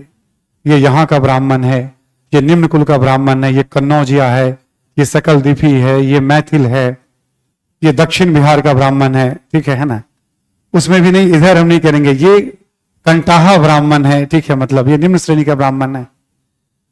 तो उसमें भी बहुत तरह की जातियां समय के साथ साथ समाज में, क्षत्रिय हैं, लड़ने वालों में भी 36 कुलों की बात होती है, न जाने 72 है कि 100 है, मतलब ये तो कौन गिनती, कोई गिनती करके ही बता पाएगा, बहुत सारे क्षत्रिय हो जाएंगे। वैश्य में भी देखोगे अलग अलग जातियां हो जाएंगी बहुत। तो क्या होगा, हर एक वर्ण के भीतर बहुत सारी जातियां धीरे धीरे उभर कर, जाति क्या हो जाता है, जन्म आधारित हो जाता है। फिर क्या होता है, विवाह भी आपको जाति के अंदर ही, खान पान भी जाति के अंदर ही, और एक जाति दूसरे जाति में दूरियां भी जाति में इस तरह का भाव आना शुरू हो जाता है। तो आगे हम लोग जाति व्यवस्था का उल्लेख करेंगे इसके बाद वाले काल में, लेकिन ये एक बहुत महत्वपूर्ण बदलाव है। हम क्या देखते हैं, ऋग्वैदिक काल में अलग अलग वर्ग हैं, लेकिन उस तरह का भेदभाव नहीं है। उत्तर वैदिक काल में क्या किया गया, कार्यों को वर्ण का रूप दे दिया गया, और इसके बीच हमें विभाजन दिखाई पड़ने शुरू। क्यों ऐसा संभव हुआ? क्योंकि लोग एक जगह रह रहे हैं। अब ऋग्वेदिक काल में क्या था, जैसे मान लो मैं लड़ रहा हूं और ये मेरे पुरोहित हैं, ठीक है, तो ऋग्वेदिक काल में भी तो आपके द्वारा सम्मान दिया जा रहा था ना हम दोनों को। आप उपहार तो दे ही रहे थे ना, ला करके बंटवारे में सबसे ज्यादा हिस्सा में मिलता था। तो विशिष्ट भूमिका तो ऋग्वेदिक काल में ही तय होगी। जब एक जगह रहने लग गए तो भाई मेरा बच्चा जो अब यही काम वंशानुगत हो ही गया था, तो धीरे धीरे अब मैं अकेला तो हूं नहीं, मैं राज परिवार हो गया, सुरक्षा में और लोग लग जाएंगे, सब क्षत्रिय कहलाएंगे, पूजा पाठ में और लोग लग जाएंगे, बड़ा राज्य हो गया तो और सब ब्राह्मण कहलाएंगे। अब हुआ क्या कि क्षत्रिय और ब्राह्मण कोई उत्पादन का काम पर तो ऋग्वेदिक काल में भी तो नहीं कर रहे हैं वो। अब क्या हुआ, इसको परमानेंट रूप दे दिया गया। क्षत्रिय अच्छा भाई ताकत के दम पे नहीं, तुम्हें देना ही देना, वसूलूंगा मैं तुमसे कर। अब हम पहलवान रखना शुरू कर देंगे इसके बाद वसूलने के लिए हम, ठीक है। अब ऑब्वियस है भाई लगातार हम पीढ़ी दर पीढ़ी मजबूत हैं, हमारे पास 10-20 पहलवान है, आप डरेंगे, डर करके हमें देंगे, आप हमसे नहीं डरेंगे तो ये भगवान के नाम पे आपको डराएंगे। हमसे नहीं डरेंगे तो ललित जी आपको भगवान के नाम पे डराएंगे। आप ही की बात हो रही है, आपको पुरोहित बना दिया गया है ना। देखिए आप मोबाइल में लगे हुए थे तब तक आपको पुरोहित बना दिया हमने, समझ में आ रही बात? तो अब भगवान के नाम पे डराएंगे। अब हम सब बराबरी वाले समाज लोग थे, बट फिर लोगों को दबाया जाएगा कि नहीं तुम्हें काम करना है। जो सबसे कमजोर पड़ जाएंगे समाज में, चाहे आर्य हो या अनार्य, उनसे सेवा का काम। सब एक ही तरह के लोग थे। ये बेसिकली क्या हुआ, जब आर्थिक परिवर्तन हुआ तो ताकतवर लोगों ने और बुद्धि वाले लोगों ने क्या किया, धीरे धीरे एक व्यवस्था बनानी शुरू की। अब ऐसा नहीं कि हमने व्यवस्था बना दी और आपने मान ही लिया, इतना आसान काम नहीं है। ये जो डिवीजन आपको समाज में दिखाई पड़ता है, ये ताकतवर और बुद्धि वाली लोगों का डिवीजन। अब इसको जाति का नाम देने से फायदा क्या होगा कि हमारे अपने हमेशा के लिए सुविधा मिल गई, इनके आने वालों को सुविधा मिल गई। जो वैश्य जाति के लोग हैं ऑब्वियस वही काम करेंगे, परमानेंट सेवा करने वाला एक वर्ग मिल गया शूद्र के रूप में, कि तुम यही काम करोगे पीढ़ी दर पीढ़ी और तुम्हें शिक्षा का कोई अधिकार नहीं हो। तो उत्तर वैदिक काल से ही आप देखो, जिसको दलित कहते हैं भारतीय समाज में, हम जिस भी तरह की शिक्षा थी उस शिक्षा से उनको वंचित कर दिया गया। शिक्षा के साथ क्या होता है, सोचने समझने तर्क करने की क्षमता भी उभर कर सामने। जब आप किसी को रोक दोगे तो वो मान लेगा कि नियति हमें यही काम करना है। अब यह हुआ कि घर के बाहर काम करने वाले लोग तो ठीक ठाक मिलने लग गए, अब घर के भीतर कौन काम करेगा, तो सॉफ्ट टारगेट थी महिलाएं। उत्तर वैदिक काल के बाद कह दिया जाएगा महिलाएं भी शिक्षा ग्रहण, नियम बना दिया जाएगा और रोक दिया जाएगा। और बाल विवाह, ताकि बचपन से उन्हें ऐसा ट्रेंड कर दिया जाए कि उन्हें क्या करना है, चार दीवारी के भीतर ही बाल मन में जो बिठा दोगे बैठना शुरू हो जाता, जिस तरह से बिठा दोगे आप। तो ये जो समाज में भेदभाव दिखाई पड़ता है आपको उत्तर वैदिक काल और आगे के कालों में, इसको बस ऐसे समझिएगा कि आर्थिक परिवर्तन हुआ, जीवन बेहतर हुआ, तो समाज के प्रभावी तबका ने ऐसा नियम बनाया ताकि वो सारी सुविधाएं न केवल उनको बल्कि उनके आने वाली पीढ़ियों को भी। मैं वर्ण व्यवस्था को ऐसे ही देखता हूं परिवर्तन के तौर पे कि भाई जिनको जबरन, अब ऐसा नहीं था सब लोग बात मानते ही होंगे, और ऐसा भी नहीं था कि ब्राह्मण और क्षत्रियों में टकराव नहीं होता था, सब कुछ चलता रहता है समाज में। ब्राह्मण और क्षत्रियों के बीच ब्रह्म क्षत्र संघर्ष का खूब उल्लेख मिलता है उत्तर वैदिक साहित्य में, कि तुम नंबर 1 क्यों, नंबर 1 मैं क्यों नहीं। समाज में तुमने अपना ऊंचा ओहदा की बुद्धि थी उनके पास, व्याख्या करना शुरू किया। टकराव के भी उल्लेख मिलते हैं, बट ठीक है, क्योंकि फायदा दोनों को बहुत था, दोनों उत्पादन नहीं कर रहे हैं, कैसे भी करके एक बड़े समाज को अधीन। अब ये नियम ऐसा तो नहीं हुआ ना कि एक ही बार में पूरे हिंदुस्तान में लागू हो गया, ऐसा ही थोड़ी होना है। ये एक जगह, 2 जगह, 10 जगह, सैकड़ों हजारों साल में ये सिस्टम। तो उत्तर वैदिक काल में समाज कार्यों के आधार पर, वर्ण के आधार पर बंटता तो है, कागज पे गलत नहीं था उस तरह का बंटवारा, लेकिन यह भी था कि हम कोई भी व्यवसाय का चयन कर सकते हैं। लेकिन एक तो लोगों का भी झुकाव होता है कि पिता के काम की तरफ लोग ज्यादा झुकाव होता है, माता के काम की तरफ, जो कर रहे हैं वही काम कर रहे हैं। इससे भी और थोड़ा दबाव के कारण भी जाति व्यवस्था, नहीं तुम्हें यही काम करना है, तुम्हें चयन करने का अधिकार नहीं, बाध्य किया जाने लगा उसको।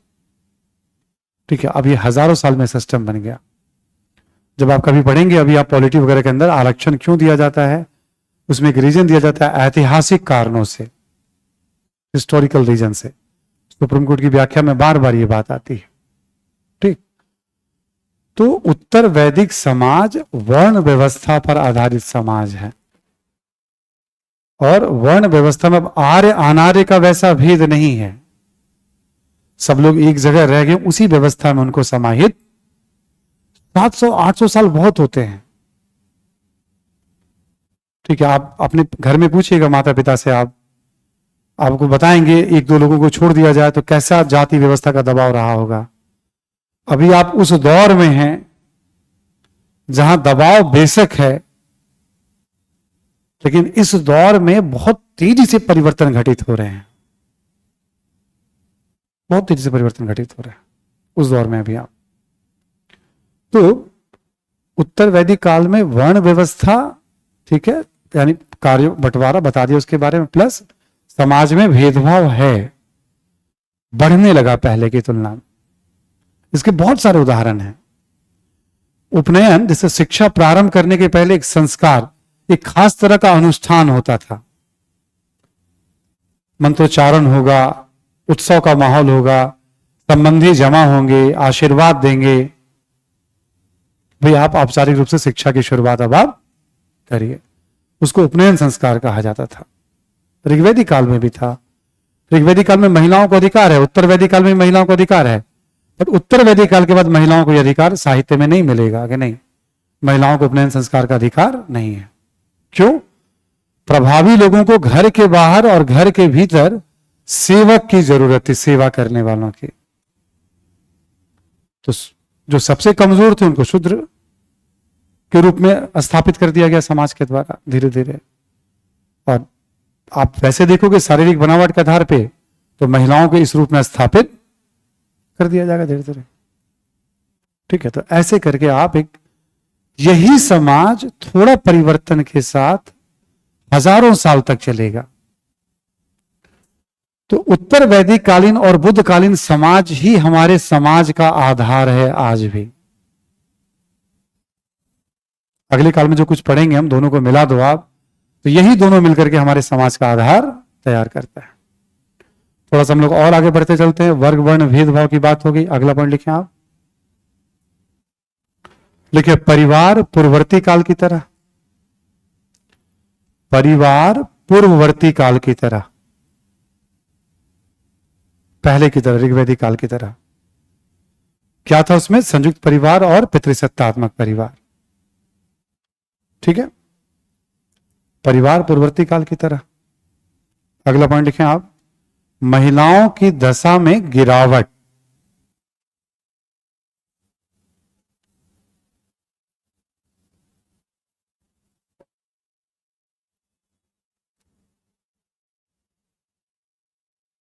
लिखें जैसे जैसे सभा समिति में भाग लेने का उल्लेख नहीं मिलता है,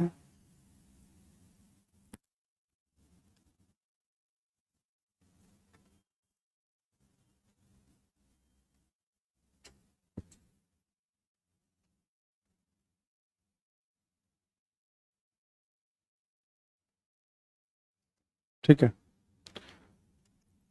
लिखें उल्लेख मिलता, मतलब भाग लेने का उल्लेख नहीं मिलता है। लिखें इसी में, जैसे में उत्तर वैदिक साहित्य में महिलाओं के जन्म पर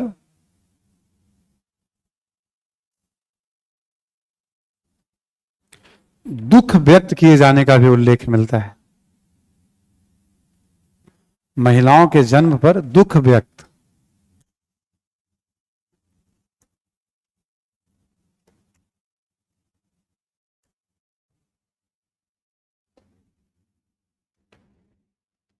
जैसे अथर्ववेद में दुख व्यक्त किया जा रहा है महिलाओं के ऐतरे ब्राह्मण में विपत्ति बताया जा रहा है, ऐसे करके मतलब कृपन विपत्ति बताया जा रहा है महिलाओं को, है ना। तो ये सब बता रहा है कि चीजें, जबकि ऋग्वेदिक काल में मंत्र नहीं है, ना तो ऋग्वैदिक काल में मंत्र है ना उत्तर वैदिक काल में मंत्र है। भेदभाव तो तभी से है, ठीक, लेकिन कम से कम ये वाली स्थिति ऋग्वैदिक काल में नहीं थी। अगला पॉइंट लिखें।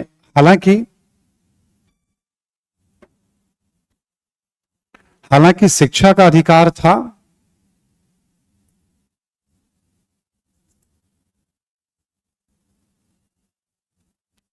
ब्रैकेट में लिख लेंगे आप, जैसे इस काल में भी देखेंगे आप, जैसे गार्गी हैं, ठीक है, गार्गी हैं, मैत्रेयी हैं,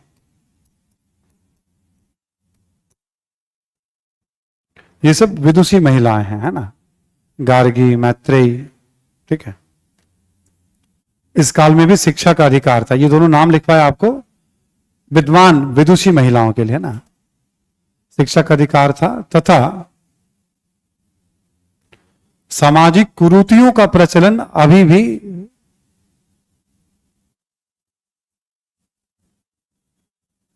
या सामाजिक कुरीतियां अभी भी प्रचलित नहीं थीं। सामाजिक कुरीतियां इस काल में भी प्रचलित नहीं थीं।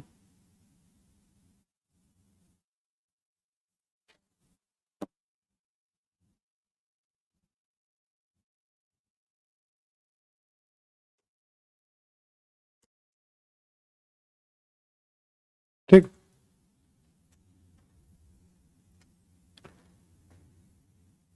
तो मतलब इस काल में भी आप देखेंगे विदुषी महिला, और अभी बाल विवाह शुरू नहीं हुआ है, हमें पर्दा प्रथा, सती प्रथा, इन सब की कोई जानकारी हमें नहीं मिल रही है अभी, इस तरह की बातें, है ना। तो ठीक है, लेकिन थोड़ा बहुत गिरावट हमें दिख रहे हैं, चेंजेस हमें दिखाई पड़ रहे हैं, क्योंकि बुद्ध काल में क्या होगा, शिक्षा से रोक दिया जाएगा और बाल विवाह के साक्ष्य मिलेंगे। एकाएक कोई चीज नहीं होता है, उसकी पृष्ठभूमि धीरे धीरे निर्मित समाज में होने लगती है। ठीक है, तो अगले काल में दो बड़े आपको निगेटिव चीजें दिखाई पड़नी शुरू हो जाएंगी, जो चलता रहेगा फिर आगे तक, हजारों सैकड़ों साल तक चलता रहेगा। ये हो गया आपका। अगला पॉइंट लिखें आप, खान पान, पहनावा, खान पान, पहनावा, मनोरंजन, मनोरंजन, शिक्षा इत्यादि पूर्ववर्ती काल की तरह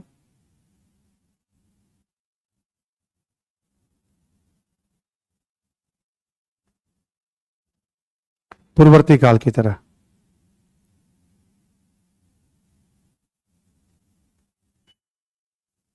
एक और लिख लें आप, आवासीय संरचना, आवासीय संरचना अपेक्षाकृत बेहतर,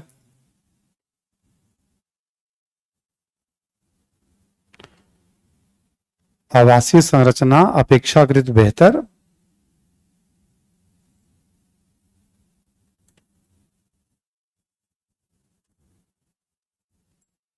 ठीक है, आवासीय संरचना हो गया आपका अपेक्षाकृत बेहतर है। कैसे बेहतर है तो लिखने की जरूरत नहीं है, आप समझना है थोड़ा सा इसमें। अब इस समय कच्ची ईंटों से बने हुए मकान के साक्ष्य मिल रहे हैं, जैसे इस दौर में अलग अलग जगहों से कच्ची ईंटों के या मिट्टी और लकड़ी से बने हुए मकान, ये माना गया बस्तियां अब लंबे समय तक एक जगह अब टिकी हैं, रह रहे हैं लोग अस्थायी तौर पे। ठीक है, तो आवासीय संरचना पहले की तुलना में बेहतर, क्यों, खेती होने लगी है तो लोग टिक करके रहेंगे एक जगह पे। तो इस तरह से हमने एक चेंजेस, तो उत्तर वैदिक काल में हम क्या चेंज देख रहे हैं, हम देखेंगे, हम वर्ण व्यवस्था स्थापित हुआ, भेदभाव यहां पर भी है उसको और सिस्टमेटिक रूप दे दिया गया, महिलाओं की दशा में कुछ गिरावट और आवासीय संरचना बेहतर। और एक पॉइंट और लिखना चाहें तो लिख लीजिए आप, लिख लें आप,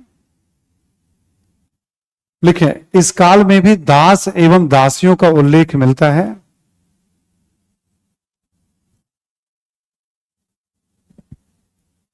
दास एवं दासियों का उल्लेख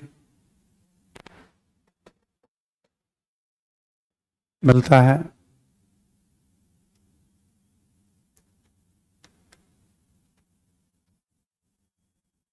ठीक है,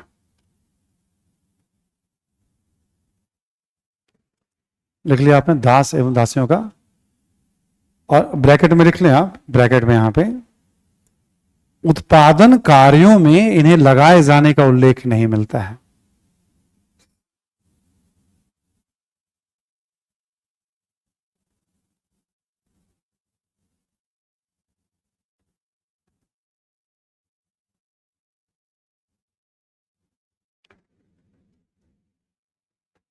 उत्पादन कार्यों में इन्हें लगाए जाने का उल्लेख नहीं मिलता है।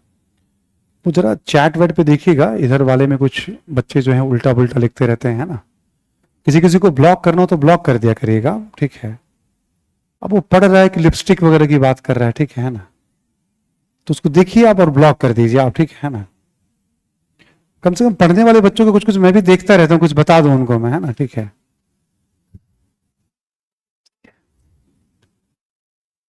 कहाँ से मतलब क्या करेंगे पता नहीं, समझ में नहीं आता यार। कैसे डिसाइड कर लेते हैं घर, चलो सस्ता फीस है पढ़ लो, जाओ खान सर ने कर दिया भाई पढ़ा। अपना जीवन है, जीवन देखो यार कम से कम, ठीक है। जिनका जिनको ब्लॉक करना हो ब्लॉक करते जाइएगा, ठीक है ना, कोई वार्निंग की जरूरत नहीं है ना। जो भी नॉन टीचिंग वाली बात करे आप ब्लॉक कर दीजिएगा, ताकि पढ़ने वाले बच्चों का नुकसान ना हो किसी भी तरह का, ठीक है।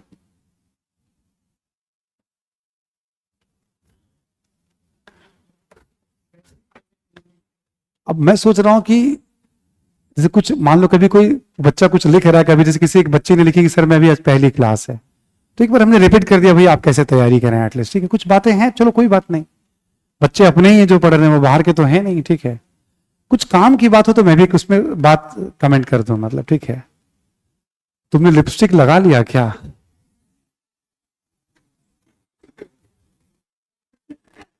यार इतना प्लान करना पड़ता है क्लास के लिए, इतनी सारी बातें होती हैं।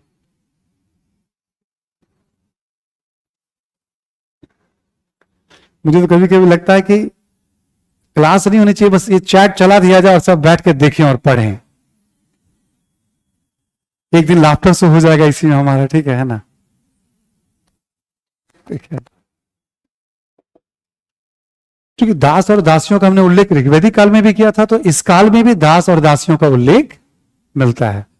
लेकिन वहां पे भी खेती पशुपालन में मतलब घरेलू काम करते होंगे, सेवा का काम करते होंगे ये लोग भी। दास और दासियां जिनको अधीन बना लिया जाता है, व्यक्ति अपनी संपत्ति की तरह व्यवहार करने लगता है उसके साथ, ठीक है। बुद्ध काल में दासों को खेती में लगाए जाने का उल्लेख मिलना शुरू होगा। मौर्य काल में दासों को बड़े पैमाने पर खेती में लगाए जाने का उल्लेख, यानी हर काल में कुछ ना कुछ चेंजेस, उस चेंजेस को पकड़ना है, उसका स्ट्रक्चर तैयार हो रहा है, ठीक। एक क्वेश्चन लिखें आप,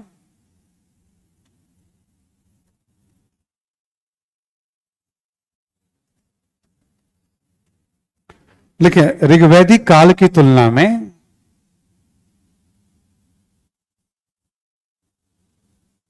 ऋग्वैदिक काल की तुलना में उत्तर वैदिक काल में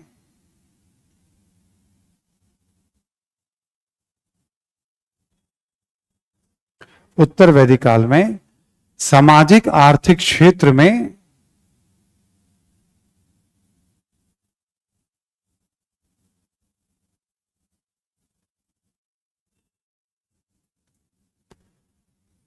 सामाजिक आर्थिक क्षेत्र में, ठीक है, तुलना में सामाजिक आर्थिक क्षेत्र में होने वाले परिवर्तनों को रेखांकित करें।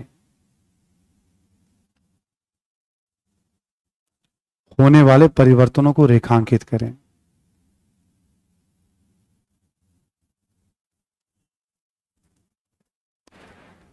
ठीक है।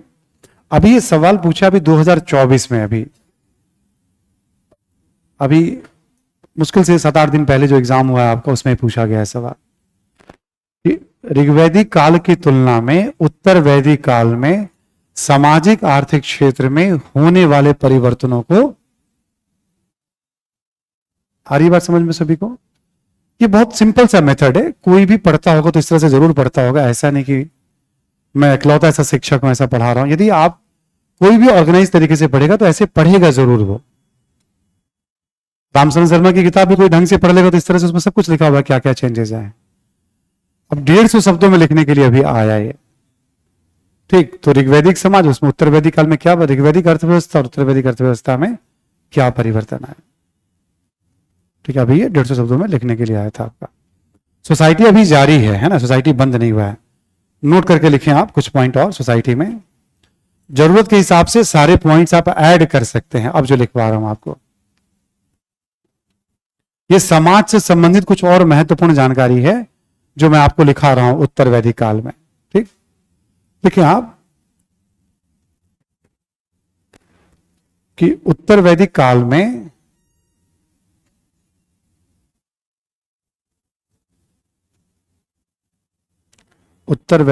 में प्रथम 3 आश्रम का उल्लेख मिलता है।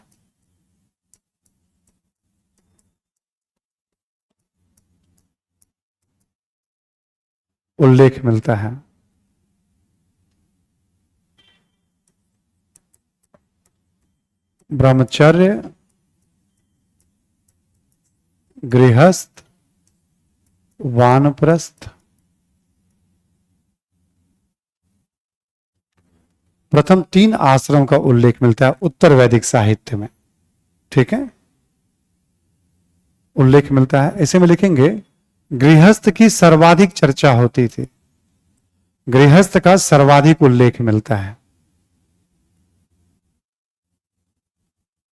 पहले हम लिख लेते हैं पॉइंट, फिर आश्रम के बारे में थोड़ा समझा दूंगा आपको मैं। ठीक है, गृहस्थ का सर्वाधिक उल्लेख मिलता है, गृहस्थ आश्रम का। अब लिख लीजिए, फिर मैं समझाता हूं इसके बारे में आपको। चौथा जो माना जाता है सन्यास, चौथा माना जाता है सन्यास। ठीक, ब्रह्मचर्य, गृहस्थ, वानप्रस्थ और सन्यास। इसी प्रकार लिखें आप कि उत्तर वैदिक साहित्य में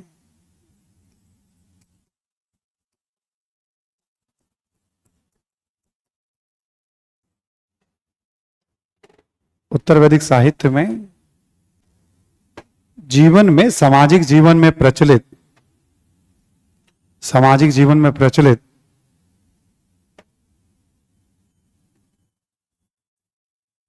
विभिन्न संस्कारों का उल्लेख मिलता है। प्रचलित विभिन्न संस्कारों का उल्लेख मिलता है।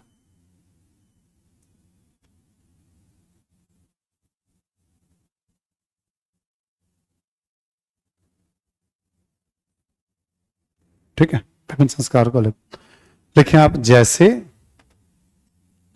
जैसे उपनयन। अभी हमने बताया आपको शिक्षा के बारे में,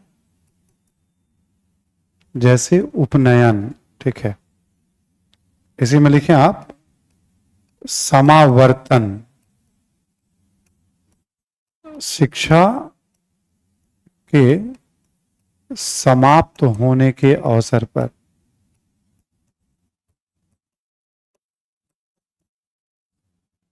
उपनयन, समावर्तन, विवाह,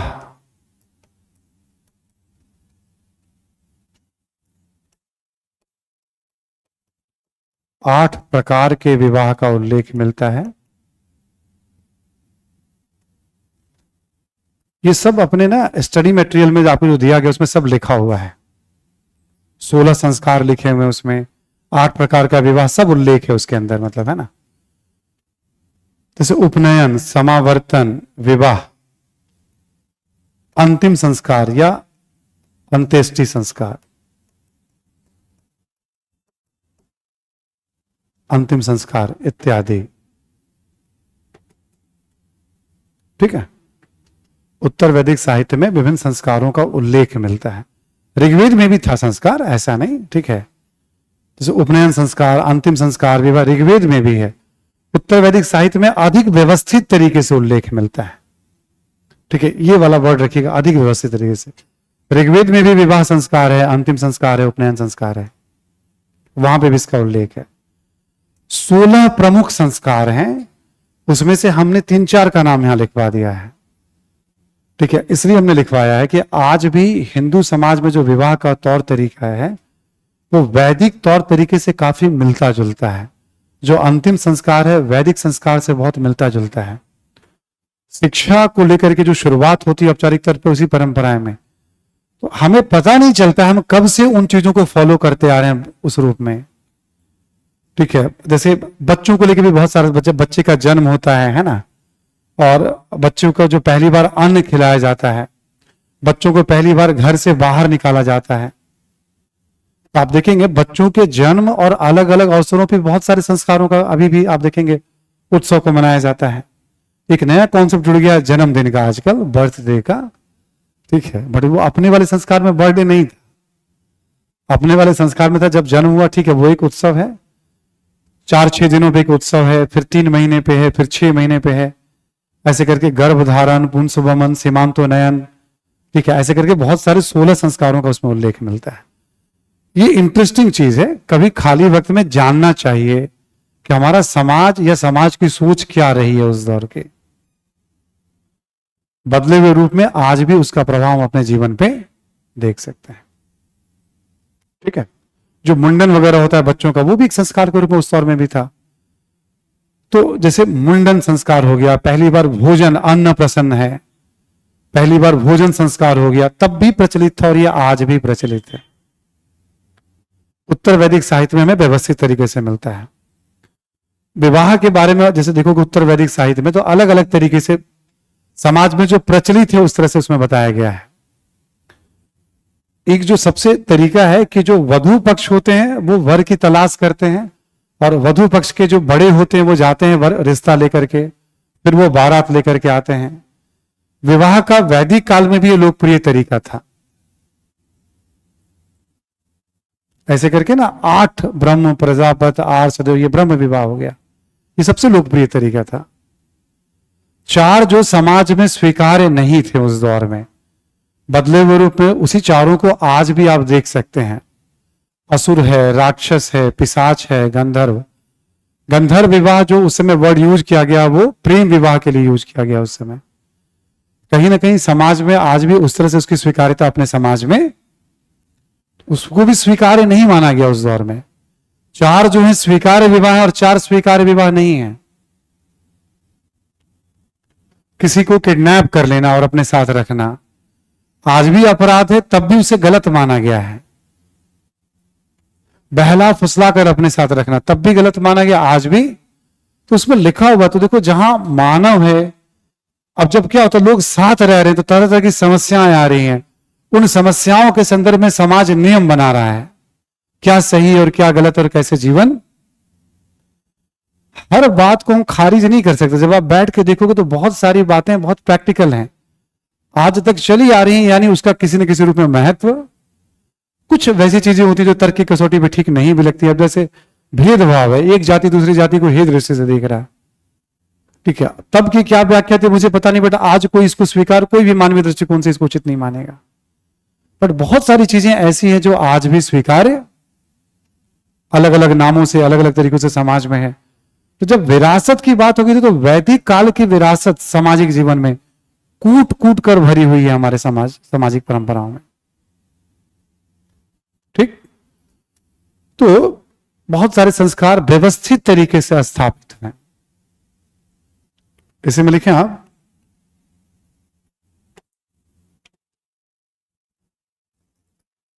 ठीक है, कि उत्तर वैदिक काल में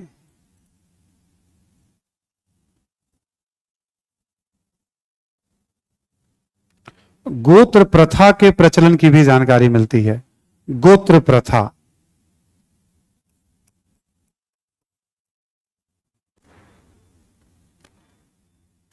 गोत्र प्रथा के प्रचलन की भी जानकारी मिलती है। ठीक, यहां ब्रैकेट में लिख लेंगे या इसमें लिख लेंगे आप, गोत्र से आशय है, लिख लें आप, गोत्र से आशय है एक मूल पुरुष से उत्पन्न लोगों का समुदाय।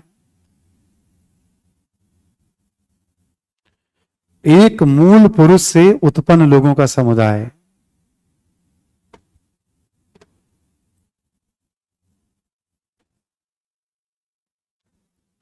ठीक है, किसी एक व्यक्ति से, मतलब जैसे मान लो पूरा गांव बस गया हो, ठीक है, मतलब ऐसा आप कभी पूछेंगे ना, आप देखेंगे बसावट में तो ऐसा ही हुआ है। कभी जो लोग हैं 1-2 परिवार बढ़ते बढ़ते, है ना, ठीक है, ऐसे चलता चला गया है, श्रृंखलाएं बढ़ती चली गई हैं, है ना। लिखें, धीरे धीरे ऋषियों के नाम पर गोत्र की पहचान होने लगी। धीरे धीरे ऋषियों के नाम पर, ऋषियों के नाम पर गोत्र की पहचान होने लगी।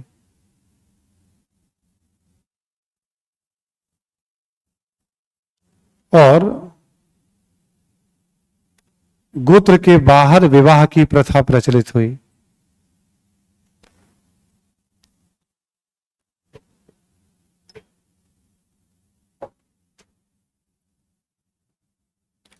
गोत्र के बाहर विवाह की प्रथा प्रचलित हुई। ठीक है, गोत्र के बाहर विवाह की प्रथा प्रचलित हुई। आज भी यदि आप अरेंज मैरिज, जिसको हम लोग कहते हैं ब्रह्म विवाह, उसमें गोत्र मिलाया जाता है। एक गोत्र का मतलब हो सकता है कि एक ही तरह का डीएनए के सारे फीचर होंगे, मतलब। तो गोत्र के बाहर विवाह करने से क्या होता है, ये देखा गया है जो संतान होते हैं वो ज्यादा स्वस्थ, एक गोत्र में विवाह करने पे कुछ कुछ अधिक बीमारियों का खतरा। अब जैसे डीएनए के बारे में इतना अध्ययन होता है कि भाई कौन कौन सी क्वालिटीज है चली आ रही है, मान लो, है ना, मतलब। तो एक तरह से कहा जाता है कि जो गोत्र प्रथा थी प्राचीन काल में, एक तरह से डीएनए को ही एक तरह से रखने वाली प्रथा थी।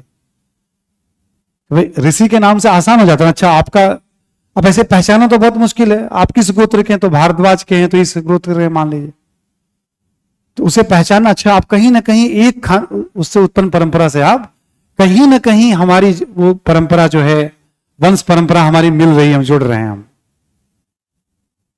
कब कहां से मिल रहे हैं बताना बहुत मुश्किल है, बट हजारों साल से लोगों ने इसको भी सुरक्षित भारतीय समाज में। देखो, जो चीजें दकियानूसी हैं आज के संदर्भ में, तो उसकी तो आलोचना होती है, वो खत्म, वैसे भी कमजोर है, कानूनन अपराध है या हाशिए पे चला गया है।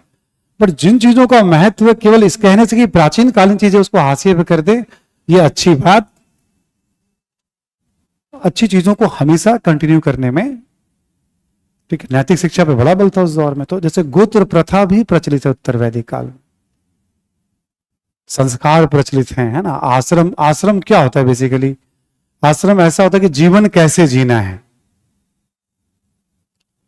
तो उस समय कल्पना कर ली गई 100 साल का जीवन है, हालांकि चौथा आश्रम का उल्लेख नहीं है, फिर भी मोटे तौर पे 100 साल के जीवन की कल्पना, चौथा संन्यास मान। पहला 25 साल जो है ब्रह्मचर्य है, ठीक है, उसमें आपको शिक्षा का, धर्म के बारे में, शिक्षा के बारे में सब अध्ययन करना है। यानी ये माना गया कि पहले आप ज्ञानी और योग्य व्यक्ति बनिए आप, जो आपका भी दौर चल रहा है। उसके बाद है गृहस्थ, यानी समाज में इसका भी अपना एक महत्व है, विधिवत विवाह होगा और उस तरह से आप इंद्रिय सुख के लिए, आप भौतिक सुख सुविधाओं के लिए भी, जीवन का वो भी पक्ष है, जीवन अलग अलग अनुभव है, अलग अलग फेज है। उसके बाद कहा गया कि उन सब चीजों से थोड़ा त्यागना शुरू करिए अपने आप को, वानप्रस्थ। और एक अवस्था है जब पूरी तरह से आप उसको त्याग, देखो 75 के बाद वैसे भी कुछ उपभोग करने की स्थिति में रहता नहीं है, तो त्यागने से कम सुकून तो मिलेगा, किसी एक शक्ति को याद तो कर रहा है आदमी। अब बाइडेन थोड़ा अलग हैं, ट्रंप अलग हैं, ये लोग 80 साल में भी बहुत उतावले हैं, ठीक है ना। बहादुर शाह जफर के बाद इन्हीं लोगों को देख रहे हैं, बाइडेन को, ट्रंप को, है ना, मतलब कि प्रेसिडेंट बनेंगे हम। अच्छी बात, तो प्रेरणा दे भी रहे हैं हम लोग, है ना, ठीक है ना। तो आश्रम जैसे क्या हुआ, एक तरह का नियम है, हमें बताया गया कि जीवन कैसे जीना चाहिए, ठीक, 4 अलग अलग। अब जीवन में एकदम निरस्ता आ जाएगी जब अस्थायी तौर पे हैं, तो अलग अलग चीजों के लिए उत्सव, अवसर, एक अंतिम संस्कार को छोड़ दो, तब एक तरह का उत्सव है, खुशी का है माहौल, परिवार के बीच में मेल जोल बढ़ता है, अच्छे पकवान बनाए जाते हैं, मंत्रोच्चारण होता है, प्रार्थना की जाती है कि जो आने वाला बच्चा हो बहुत स्वस्थ हो, ठीक है, दीर्घायु रहे, ठीक है, अच्छे गुणों से युक्त हो। आज भी देखो प्रार्थना करते ना, किसी के लिए हम लोग प्रे करते हैं, तो क्या होता था, मेल जोल बढ़ता था, उस तरह की चीजें होती थी, लोग उत्सव के तौर पे मनाते थे उसको, अलग अलग दौर पे उत्सव के तौर पे, भाई मेल जोल का वो सब तरीका रहा है उस दौर में, ठीक है। बदले हुए रूप में बहुत सारे संस्कार भी आज प्रचलित हैं, हूबहू भी प्रचलित है, बदले हुए रूप में प्रचलित है। ये जो आश्रम है, लगभग जीवन हम वैसे ही जीते हैं, ठीक है, लगभग जीवन सोच वही है, ठीक है, कि हाँ जीवन ऐसे जीना है हमें। समय बदला है तो काफी सारा बदलाव आ गया उसमें, बट कहीं ना कहीं अभी भी तो वैसे शिक्षा अध्ययन लोग कर रहे हैं। गृहस्थ का सेम कॉन्सेप्ट है आज भी, ऐसा तो है नहीं। उसके बाद एक समय आता है जब लोग धीरे धीरे विरक्त होने लग जाते हैं। जंगल बचेंगे नहीं तो लोग जंगलों में जाएंगे कहाँ, आप ठीक है ना, जंगल तो धीरे धीरे बचेंगे नहीं जो स्थिति है इस समय, है ना। ऐसे ही जीवन का उद्देश्य क्या, जीवन कैसे जीना चाहिए, तो इस तरह से चारों आश्रम में बहुत सारे संस्कार हैं, जीवन जीते चले जाइए आप, ठीक है। और जीवन जीने का उद्देश्य क्या होना चाहिए, पुरुषार्थ, धर्म के लिए जीना चाहिए, अर्थ के लिए जीना चाहिए, काम के लिए जीना चाहिए और मोक्ष के लिए जीना चाहिए। जीवन कैसे जीना है, जीवन का उद्देश्य क्या है, उस यात्रा में अलग अलग पड़ाव को एंजॉय करते चलना है। दुख के अवसर आएंगे तब भी साथ रहना है। ये पूरी एक व्यवस्था है जो हजारों साल तक भारत में चलती चली आई, और आज भी थोड़ा पुराने तरीके के गांव देखेंगे आप ना, तो आज भी लगभग बहुत सारी विशेषताएं आपको हिंदू समाज में दिख जाएंगी वहां पे। समझ में आ रही बात सभी को, ठीक है। तो संस्कार का ऐसे कहा जाता है परिष्कार, संस्कार से जीवन थोड़ा उन्नत होता है, ठीक है, और एक उत्सव का वातावरण बनता है, आशीर्वाद का वातावरण बनता है। आश्रम एक तरह का दिशा है, डायरेक्शन है, किस दिशा में आपको परिश्रम करना है, पुरुषार्थ किस उद्देश्य के लिए परिश्रम करना है। ब्रह्मचर्य में हम धर्म के लिए बहुत काम करते हैं, धर्म के अनुकूल, धर्म यानी नीति के साथ हैं, कर्तव्यों के साथ हैं, तो जीवन का हर पड़ाव बेहतर तरीके से, और समाज बहुत अनुशासित होगा। जीवन कैसे जीना, इसके कर्तव्यों का ठीक से ज्ञान है हमें।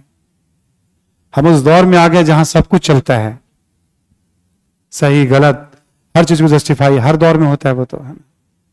तो धर्म, अर्थ और काम गृहस्थ जीवन का मूल मकसद होता है, भौतिक सुविधाओं के लिए और इंद्रिय सुखों के लिए।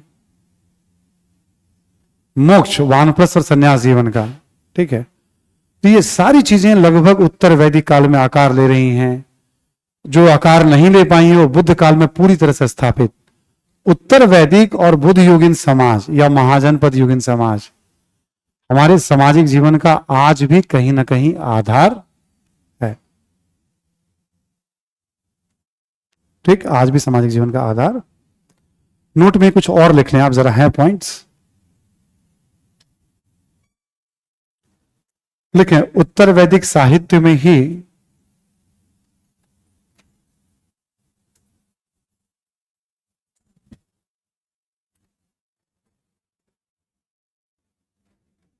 ठीक है, उत्तर वैदिक साहित्य में ही वसुधैव कुटुंबकम नाम सुना है ना।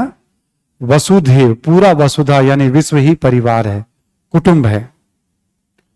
वसुधैव कुटुंबकम कौमा सर्वे सर्वे भवन्तु सुखिना, सब कोई सुखी रहें, सर्वे भवन्तु सुखिना, ठीक है, सर्वे भवन्तु सुखिना, ठीक है। सत्यमेव जयते, सत्यमेव जयते, ये जो सत्यमेव जयते है ये मुंडको उपनिषद से लिया गया है। एक उपनिषद जिसका जिक्र भी आगे करने वाले हैं ना, मुंडको उपनिषद, ठीक है ना। सत्यमेव जयते, जैसे विचारों का उल्लेख मिलता है, इसका प्रभाव आज भी अपने जीवन पर देख सकते हैं, आज भी अपने जीवन में देख सकते हैं।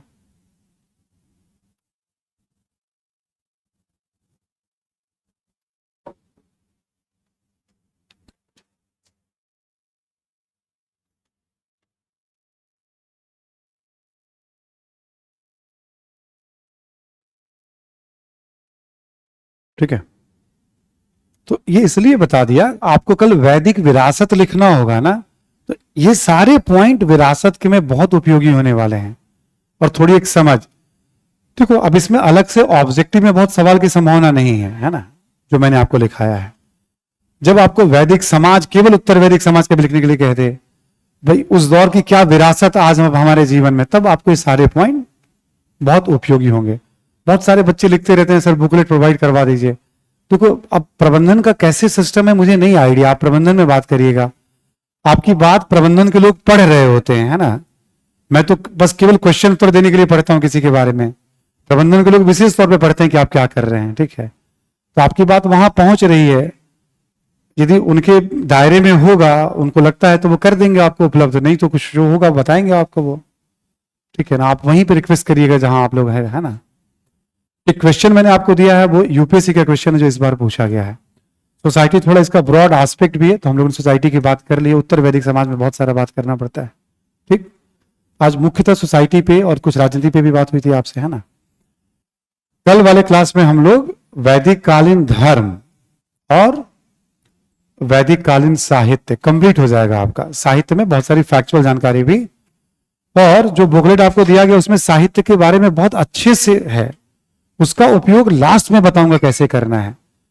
प्राचीन भारत में सबसे ज्यादा सवाल इस समय पीटी में, सबसे ज्यादा और डिफिकल्ट सवाल पूछे जा रहे हैं तो साहित्य पे पूछे जा रहे हैं, इसलिए 5-6 वर्षों से, ऐसा नहीं कोई नया ट्रेंड है, ठीक है। हर साल 1 या 2 प्रश्न रहते हैं, ठीक है। तो उसमें मैं भी काफी कुछ आपको बताऊंगा और थोड़ा उसमें एड ऑन भी कर दिया गया है।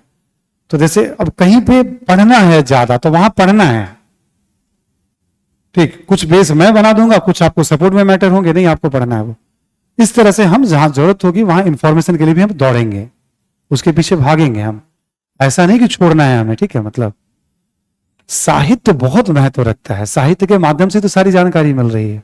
साहित्य पे बहुत सवाल पूछे जाते हैं पीटी और मेंस में, और पूरी तरह से तथ्यात्मक हो जाता है, ब्लैक एंड व्हाइट, रटना ही पड़ता है, इसमें बुद्धि काम नहीं करती है बहुत, ठीक है। चलिए आज हम लोग यहीं पे रुकते हैं। थैंक यू एवरीवन, सभी ऑनलाइन स्टूडेंट्स को भी, आपको भी, ठीक है। मैं आज बातचीत करने के लिए उपलब्ध अभी नहीं रहूंगा क्योंकि तुरंत मेरी यहाँ एक दूसरी क्लास भी है, ठीक है। कल फिर मैं रहूंगा आपसे बातचीत करने के लिए, यहाँ भी उपलब्ध है ना, ठीक है। Thank you.